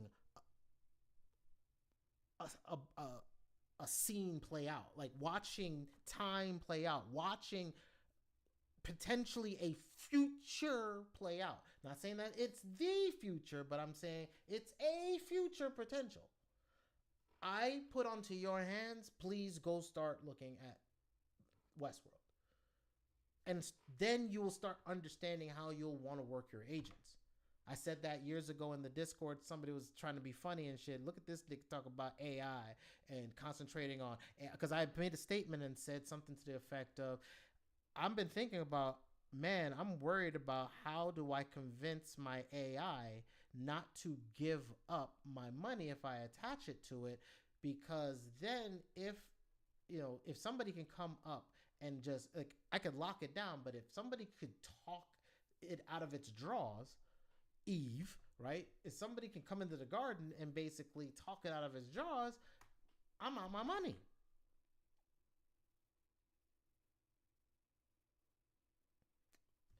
And that's the mind state I had in my head, because I'm looking at AI. I was looking back then at AI in a usable manner. Like, okay, the tech is not here yet, but when it gets here, what would I do? What are some things people are doing with it? I can't look at the tech nerds because they got no swag. I got to see when the tech gets right. I'm looking for when it can be NPCable, right? When can I use it like an NPC so that I can actually make real world music in life, right? Creating businesses and moving physical / digital concertos of life. That's what we got to do. Not everything is going to come the way you think it is. Here is a warehouse palette tool, but it's smart, right? Because all you have to do is you could just buy a specific type of palette, or make sure that the palette has this specific opening way so that it can just drive underneath it, which most do, I believe. And now you can have these maneuver all over. So now you don't need these big bulky machines, and they can still get the work done moving heavy stuff throughout an entire warehouse. We're going to see warehouses change. So now what happens when you're controlling and you have an automation system that is controlling a warehouse? I believe that like, as we phase from just AI agents that do marketing and fancy shit online, I believe we then can start looking at logistics.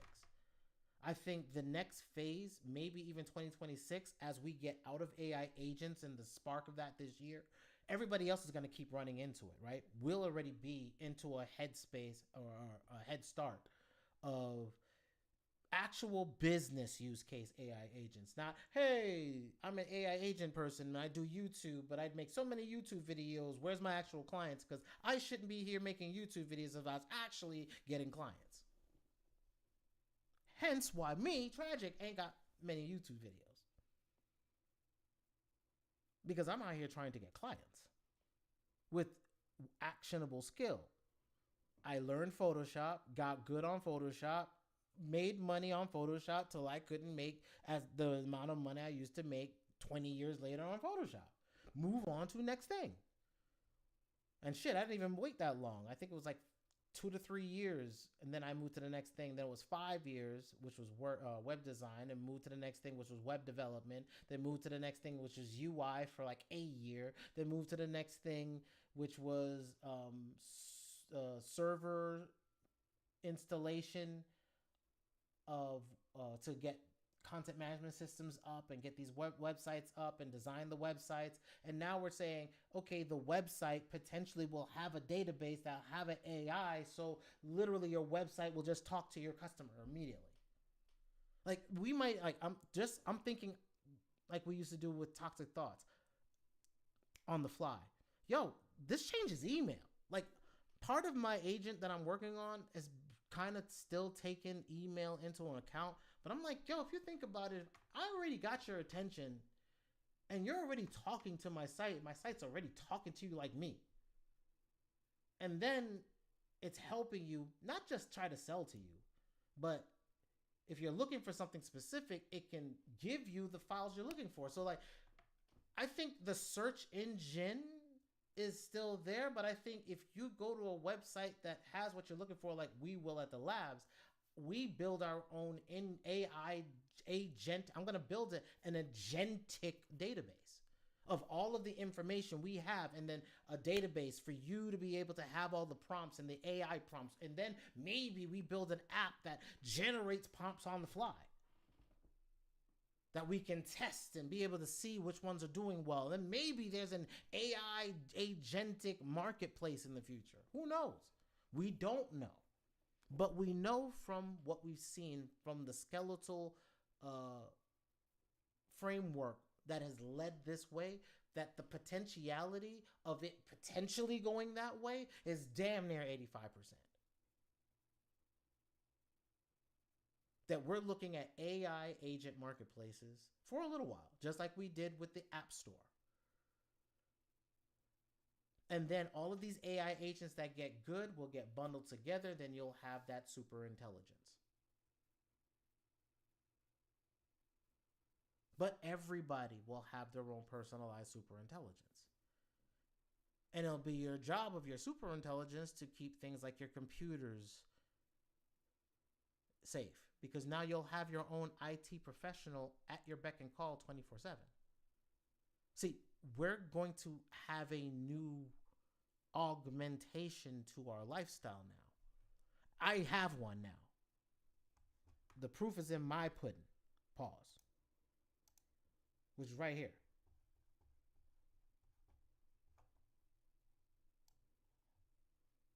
Hold on. Let me give me 1 second. Let me close this damn. Let me slide this. There we go.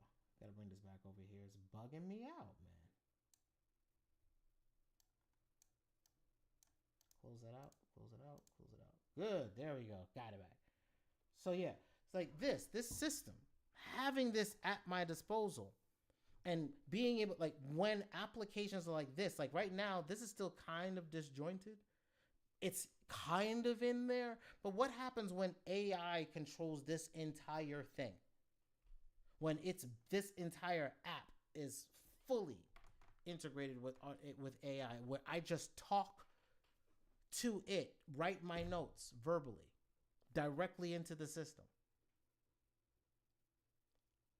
Speak to my AI agents right here into the system and get my insights and then update my business based off that.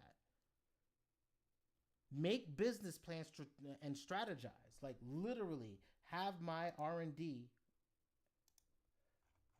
process all mapped out and have AI help me build like this whole thing. Like this was 4 to 5 hours worth of work.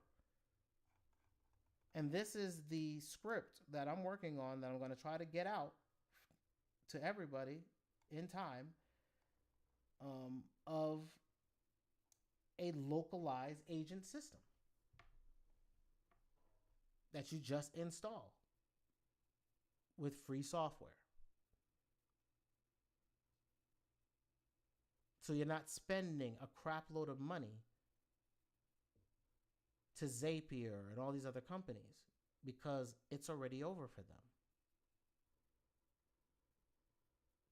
I have a localized version of that software on my machine that can now trigger on my own machine more work. I can touch the files on my machine now. So when I can get N8N to actually control my files, see, I'm just going to not worry about Obsidian itself, but something to manage the files on my system.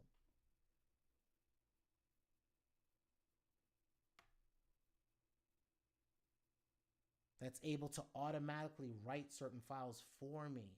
I can trigger those things and get those things. I don't have to try to do all these plugins here. I can create an N8N system that literally writes itself. Rather than trying to do it here, that's why I'm building that Obsidian persona. I'm building that persona because I want Obsidian to be one complete agent. My whole project management system is in this it's right here. Like all my projects, if I go into my daily note, My projects are right here. And these are my notes. Like what I did last week. I got my week recap. Installed N8N on the desktop. Faced challenges with Superbase with the GUI. I got Superbase to run. I couldn't do it with the graphic user interface that you get when you go to superbase.com. They have that as well. And it makes life easy to do agents. It makes your life hella easy to do agents. So, and then it has the vector database. So I'm like, okay, well, I'm trying to do that. So I had to figure it out. So I'm building an agent that's going to have that. And then actually, I'll tell you so far what's on it. So right now we're Docker, we've got N8N, we've got a Postgres database, i.e. Superbase. We've got a scraping tool. Right now we're using Puppeteer.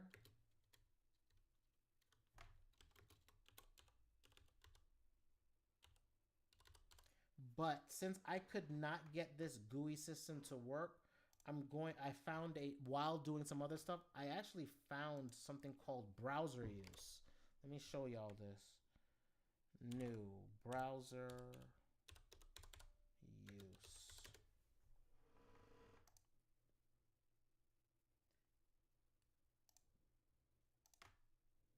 Again, GitHub.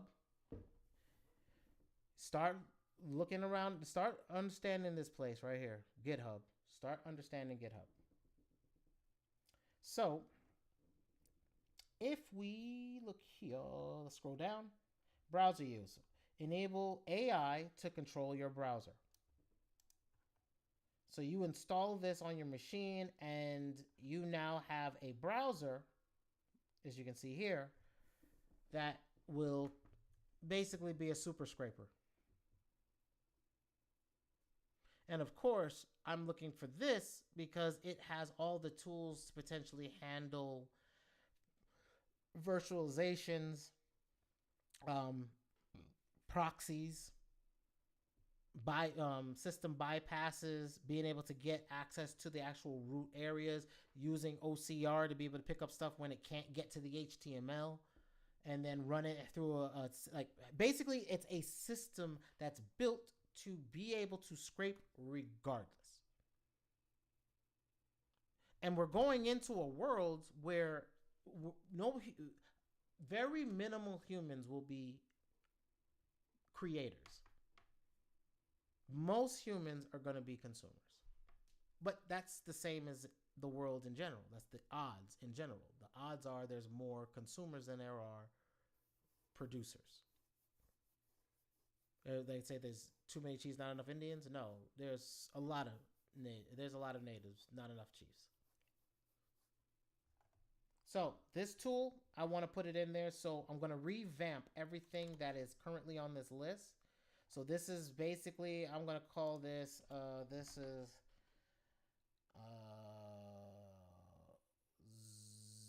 0.5.1. Not O, so I'm not them.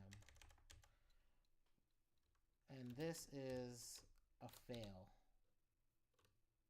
on GUI.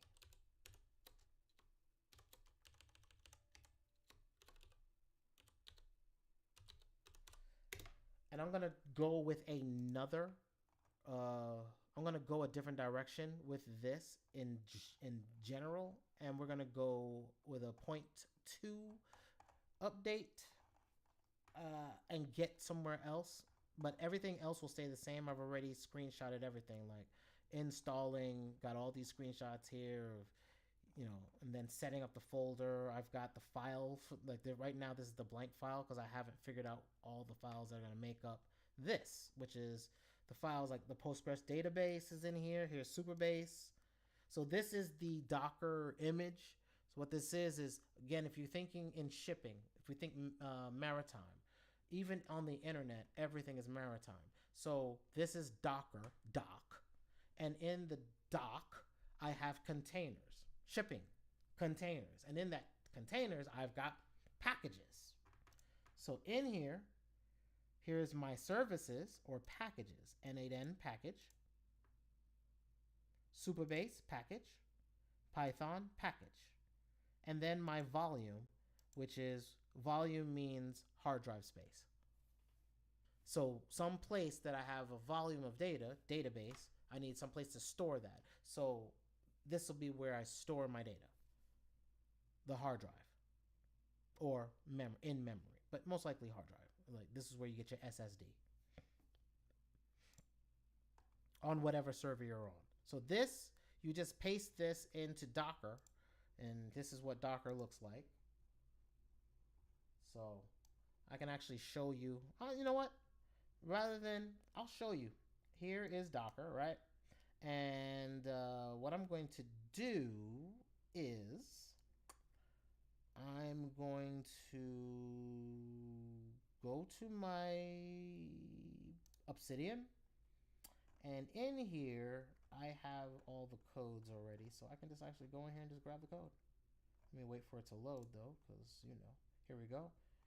So I cleared out everything and go down here to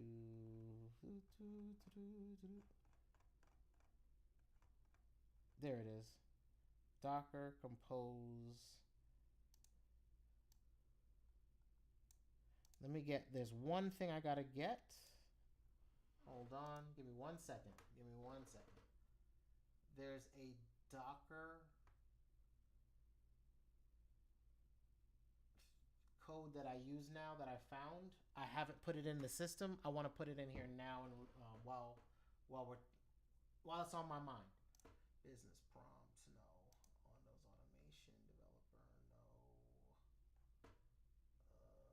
Hold on, I gotta close the desktop version of my damn chat GPT and reopen it so that I can actually see all my files.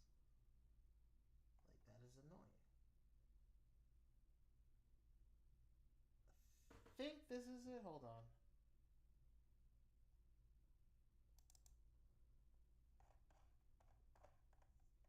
Where is it?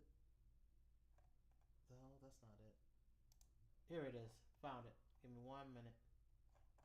Let me just find that area so I can find the code and copy and paste it.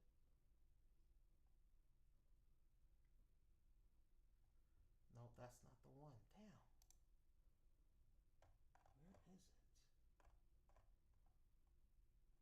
Where is it? Conda.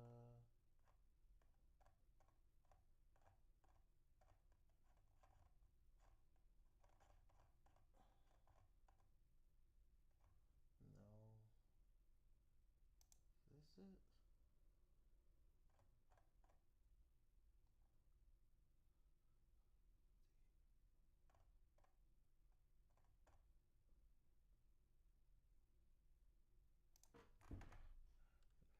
Docker down.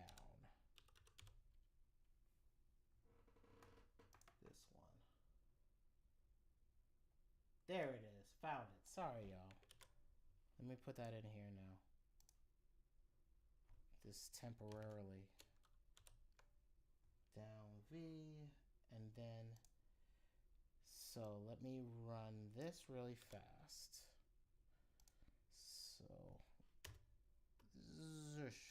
So this is Windows PowerShell, just a command line. Now I'm just gonna run this code of Docker compose, and I want down. That's just whatever containers I got, remove them. If they're running, stop them, then remove them. Then what we're gonna do is build our Docker container. So now I want you to see there's nothing there. This is what I mean by it's like you're packing everything in. So here is my containers. You'll see there's no containers. They want me to, what is a container? This is just an opening screen. That means it's blank. There's nothing here. So let's get the container loaded up. I'm going to go, back here into here. Again, let's just clear it up again because it makes it easier to see when we run it. And let me change something because the container I have now is the broken one. And I don't want to run the broken one. Let me fix it really fast and get the functional one without the GUI so that you can see I actually got it running. Took me a while. Me and ChatGPT, we spent the night together. Here we are. And then here, it's the Docker container right here. This is working. So let me copy this really fast. Let me go into my stack. Let me edit this really fast. I'm in another screen. I'm just copying and pasting it in, hitting save. That's all I'm doing right now. It's off screen, but you don't see it. So now I've updated that. So you'll see it's been updated 11:27 p.m. Even though it's off screen, you didn't see it. But here's the container, still empty. Here's my PowerShell that I'm going to now put. Oops, damn it. Damn it.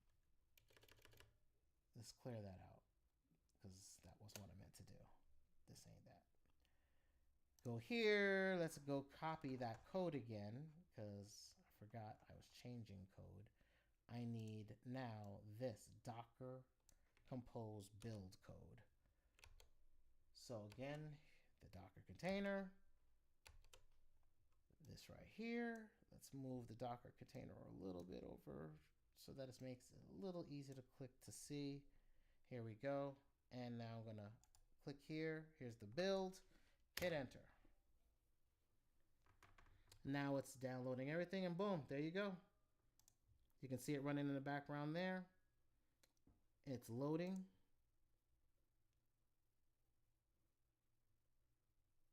And I think, yep, we're up. We are live. So now if I go to, actually, if I click over here, I'll be able to see, here's my Python. My N8N is right here. So I can just click on it. And there you go.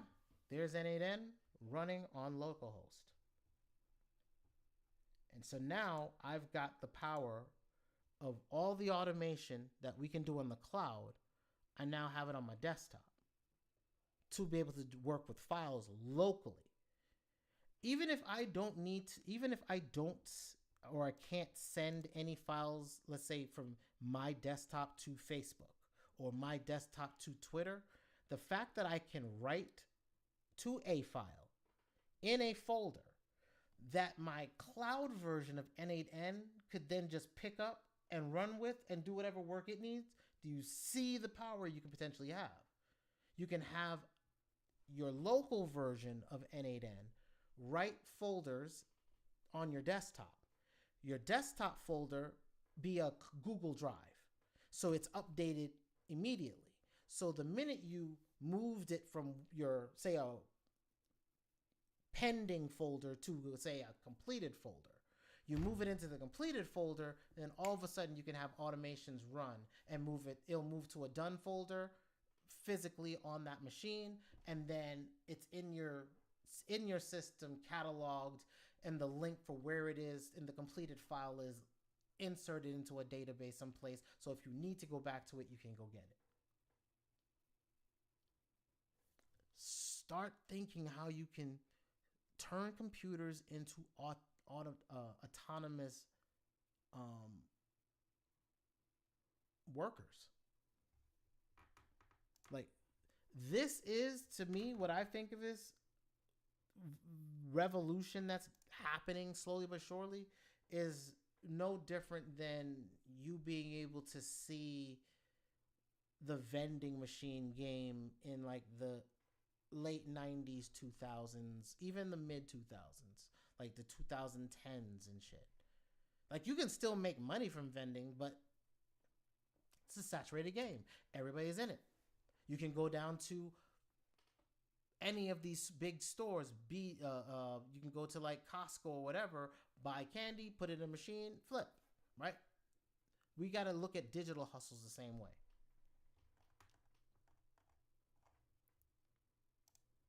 And one of the things I'm keeping an eye on, there's this new leaderboard that's come out by Hugging Face. This is the company that makes a lot of that stores a lot of these open source language models. So they have all of the stable diffusion, the image models. So you can go out there and just get like anime image models and put them into your local AI systems or even cloud ones that you control. And then you could sit there and make your own Naruto scenes or whatever because it's running through a training model that's based off of it. So um, they're now keeping an eye on which AIs do well in this agent world we're going into. So now you're starting to see the locations and the repositories of data that you're going to need to go to keep an eye on which language models are going to help you be able to run your AI agents in a business capacity. So for me, I like Gemini. I get what they're saying here. Their rank is first as far as for their model here. The second is GPT-4 and Gemini Flash is third. The biggest performance I'm looking for is this. So all that, this is all cute. That's not really interesting. This is the most important thing right here. This screen right here, model performance, is the most important data. Why? This. Their TSQ score. That is your average score for your totals. The TSQ, the total selection quality, right? And the tool selection quality. And what that means is the tool selection quality is if I give it a tool. So if I say I'm giving you access to a database, you should be able to write the queries, control the tool, get the data out necessary to be able to tell me what I needed from that database. Gemini scored well with that. And I can see it doing that because I'm using Gemini inside this system here. It's my default. And I can see it potentially using tools well. I can see that. I can see it being very well for that. Anything else right now, not so much. It is kind of stupid. It reminds me of ChatGPT 3.5 again, and I don't want to go back. Like I was happy at 4. I was happy at 4.0, and then I was really happy with 4.0, and I've been happy with the 4.0 derivatives as well, like 4.0 mini, to be able to use for specific tasks. Yes, I got to pay for the API. It's okay. I'd rather do that than work slower in multiple other AI companies. I'd rather just pay APIs and just get it all in one place and then just pay for whatever API I happen to use. Like I'm going to put Claude inside my Obsidian to be able to code since it's better at code than anything else, and start using Claude more for code, but the API version, because using Claude for as far as the actual chat system, I ran out of credits way too fast for that. And it's too censored, so I ain't got time for that. And then they got the cost overall. But like I said, the most important slide right here is the one I will be keeping an eye on, and the one I'm actually going to be tracking with my AI is which AIs that are open source start getting into over the 90 percentile. So I'm looking for anything that works 90% of the time. Anything less than that is not functional. It's gonna break in the middle of something. It's gonna break. I can't trust it for mission critical. So this is important. The Hugging Face link. I should put it in I will put it in the. I'm actually gonna put it in the Discord. I'm putting it in now in Cash Lane. So if you're in the the Musical Geniuses Discord right here, I've put it in there, the agent leaderboard. You can now go in here and check it out for yourself. Let me slide this back over here. But yes, so GPT 4.0, abso-freaking-lutely. Bare minimum.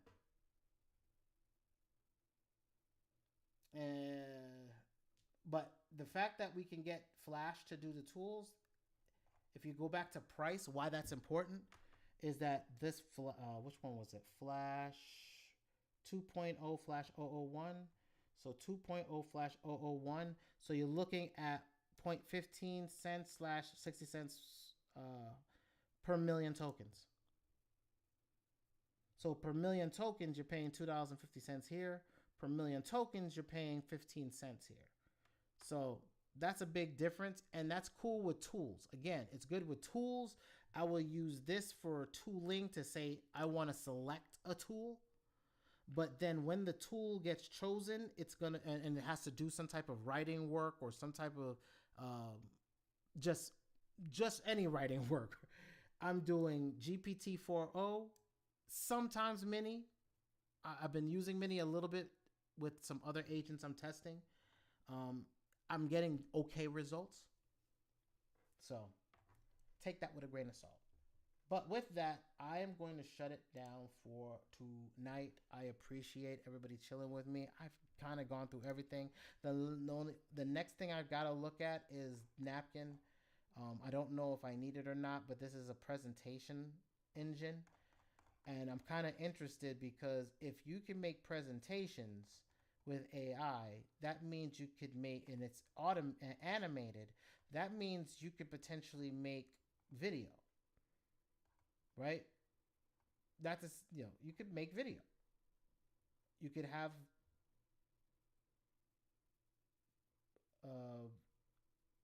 the type of what you call it, infographic style animated videos. So if this is possible, this would be interesting. I want to see what the technology is behind it. I'm waiting for this to really be open source, because that would be amazing. Because if we can get this to be able to be on our own machines and not have to pay, how much is this per month? Let's see. Let's look at the pricing. Let's see. Oh, wait. I might get a starter plan just to test. It's always free. Access to all editing tools, so that's good. Create 3 napkins. So I'll get 3 boards to play around with. That's cool. I don't need to keep it. Unlimited autographic quotas. Okay. See, there's the gaff. Generate unlimited visuals is free during the beta. Oh, okay, so everything's free. And this is free during the beta. Oh, I have to start using this thing. Because if it's free during the beta, I'm going to start using it. Let me see. Hold on. Refresh. Make sure this thing is still real. This thing is still real. Okay. So, yeah. All right. Napkin. Presentations. Currently free. Unlimited visuals. I'm going to start testing this. So, in fact, I'm putting that on my to-do list for tomorrow and get cracking on it. So, y'all, let me just, before I go, let me give you some insight as to some things that's coming down the pipe.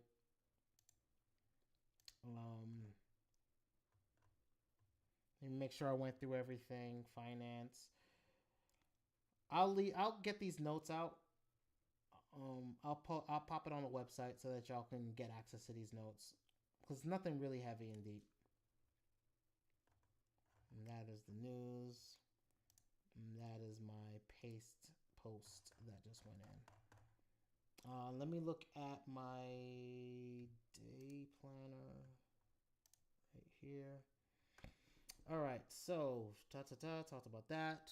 AI video. Oh, I was working on video for this, the AI process, the install.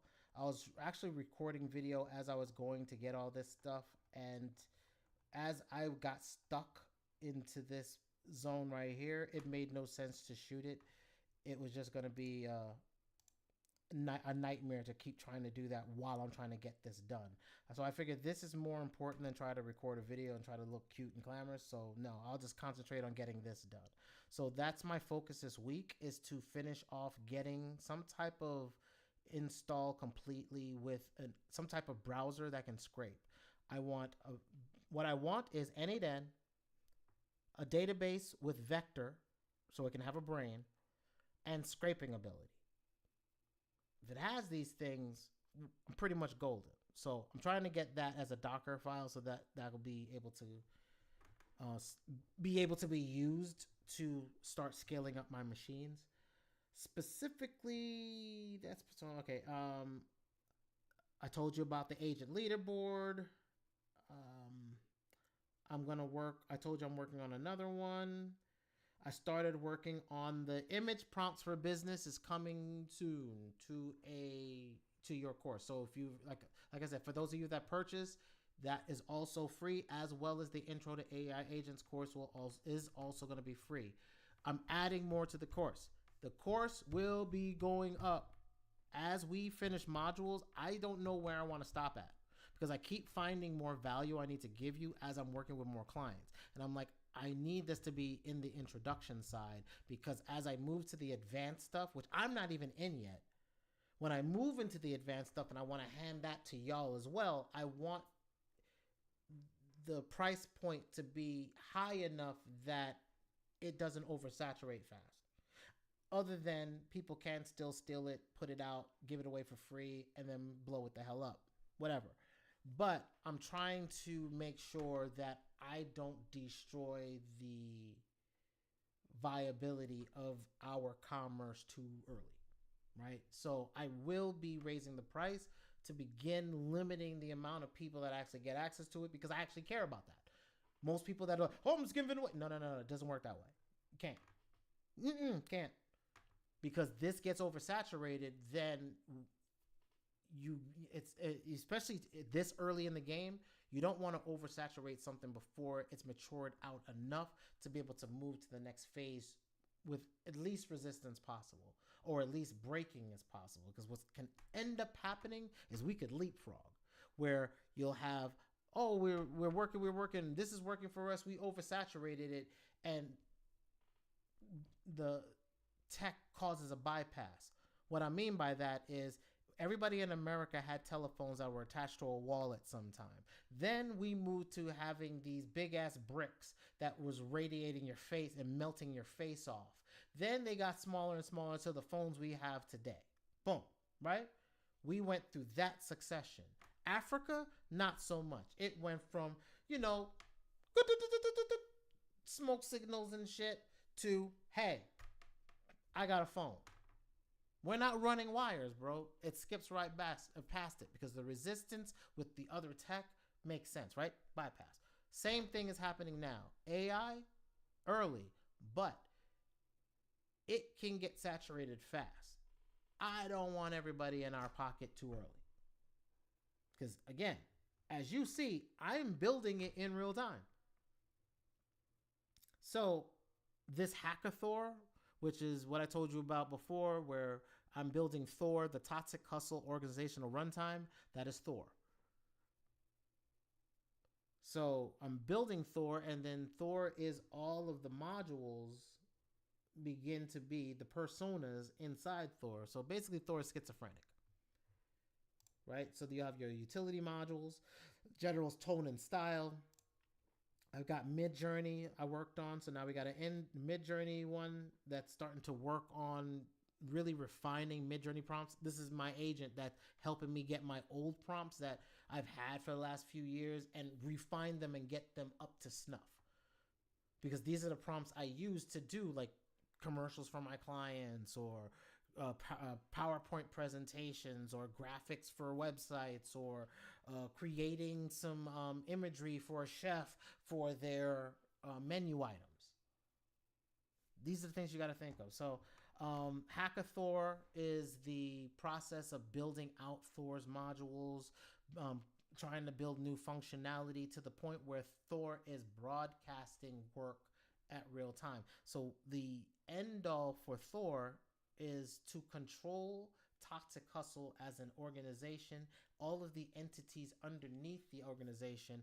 Again, I still got to worry about bank account. Not there yet. And then be able to build the business. If you've got access to the data in real time, i.e., the metrics, analytics, and everything else, and you can be schizophrenically Frankensteined a million ways to one, then why can't I get that all into the central repository, this software, my WordPress of personal note taking management, Obsidian, and it connects to an AI, and it has an API. Now I can sit there and say, okay, N8N API connecting directly, and I have file systems, and I can control the file system. It understands Markdown, which is what this system works on. All of this is Markdown code. So when I highlight this, that is the Markdown code for bold. The 2 dots on both sides makes it bold. A hashtag makes it a header font size. 2 hashtags is the H2. 3 hashtags is the H3. What I mean here. 1 hashtag. This is a header. And so you would write this in HTML if I was to do code. This would be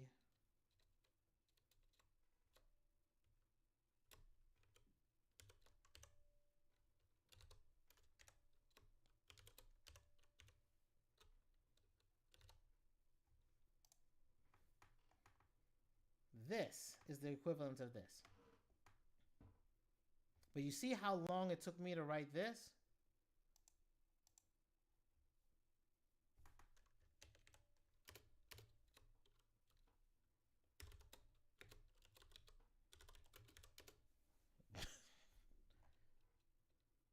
I have to duplicate this and put H2, H2. So then you can just do a bullet list, right? Which is just a star. Well, hold on. You can do a bullet list, which is if you do a star space, now I'm in bullet, right? Or if I want to make this a to-do, I hit Control L. And now it's a list item. So now I can create item 1. So now I got a to-do list, right? Item 2. To-do 3. And let's say I want to do 3 to actually be something that's due tomorrow. So now I can just say hashtag task, boom, right? And then now because I have this task, I can give it a due date of say tomorrow. Right? And now if we go to the top of my thing, look at that. To do 3, boom, right there. And when I'm done, I can just take that off and it's marked off. Now that's one way I can do it. I don't really like doing it that way because I don't like my stuff being slashed out because it doesn't need to be that. What I do is I change it. So I go here and it says, I put it in past tense. Like we'll just say to done. Right? And then I could leave the task there or delete the task or say that was a task and just leave the little hashtag there. But I've been tending to clean them out and just leave a date. Then I know it's a task. So this way, if I just look up here and go to search, and if I search for task, I would actually only see my active tasks, which means I have 3. I only have 3 tasks. That's kind of the way I want to work. So this way, if I need to do something, everything is reflected the same way. I don't want a million tasks everywhere, or I don't need to keep record of everything that was a task. And like for me, all of this is a task. Just some things I want to make sure I remember tomorrow, so I make it a task so that it sits up there, so I'll know that I have to continue something. So just some workflow observations as it's time to get more productive. See, people who are going to get laid off are the ones that are not productive, who can't output. What is your output? You have to have data. In the era we're in and moving faster and farther into the Internet of Things, this is the era where machines make money, not people. It's for people how many machines you have at your disposal making money. So the same ideal of getting a Bitcoin miner online is the same of the idea of getting another AI agent online. And how many agents can you get online doing tasks? And what tasks are they doing? And mostly do it for yourself first. Eat your own dog food. Prove it to yourself. Prove you can get more done. Prove you can optimize your workflow. Prove you can begin to understand how to move your business better. Prove you can shape ChatGPT to talk like you. Who are you? Are you swaggy? Snarky? Put those traits into the persona. So when the output comes out, it sounds like you off ripper. Then when you're talking to it, you're just having a conversation with you. But a smarter version that's connected to the internet. I don't think people understand the leverage, the George Jetson leverage we're about to have. Everybody is George Jetson. And George Jetson works for Spacely Sprocket. Spacely Sprocket owned half of a Sprocket industry. George Jetson had one AI. Him and the AI had half of an industry. Across the street was Cogswell Cogs, the competitor to Spacely Sprockets. The Cogs had his own version of a George Jetson, but what nobody caught was both of those machines basically had the same face, just a different voice. It means some software company owned both sides of the equation of a business running. Now you see the race that Elon and friends are trying to run. Because that was the virtue signal back then, because what was also that virtue signal from that? That George Jetson and Fred Flintstone lived in the same timeline. George Jetson flew down and met Fred Flintstone. They are both playing at the same time. Now, was that in the past, or is that the future they're looking for now? Because they're looking for a new reset. And now you see things floating in the sky.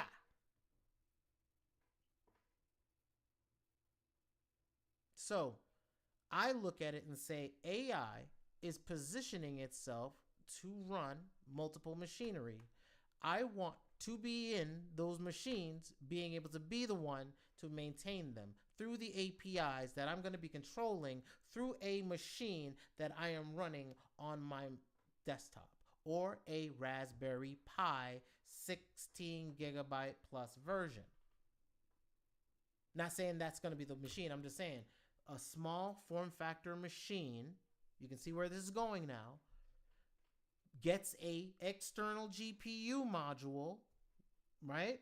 So you get something that has Thunderbolt at a small, low form factor. You got something that's a GPU that you connect to it, small, low form factor.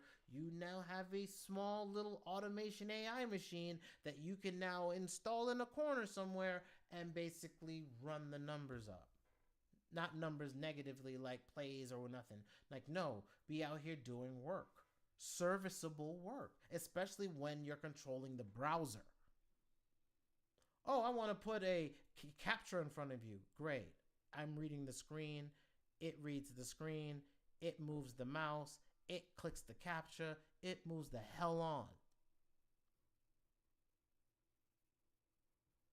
They're not going to stop it. And in time, in the future, we're just going to have open pipeline APIs.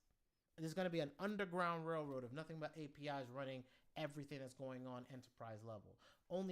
And then none of these consumers will be able to keep up with that scale. You're going to post on Twitter or wherever social network. It won't freaking matter. You post one time, it posts 10. And you're dealing with an undulation, oversaturation, huge tidal wave of AI content, which is already here, but we're talking about AI content that will actually be good.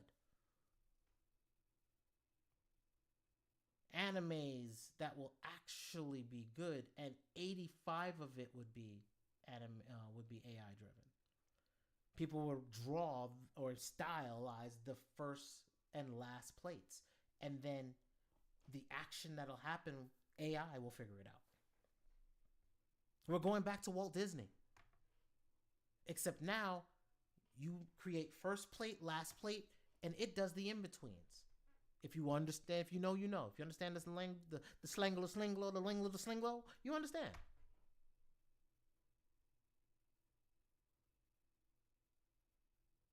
Everything's changing.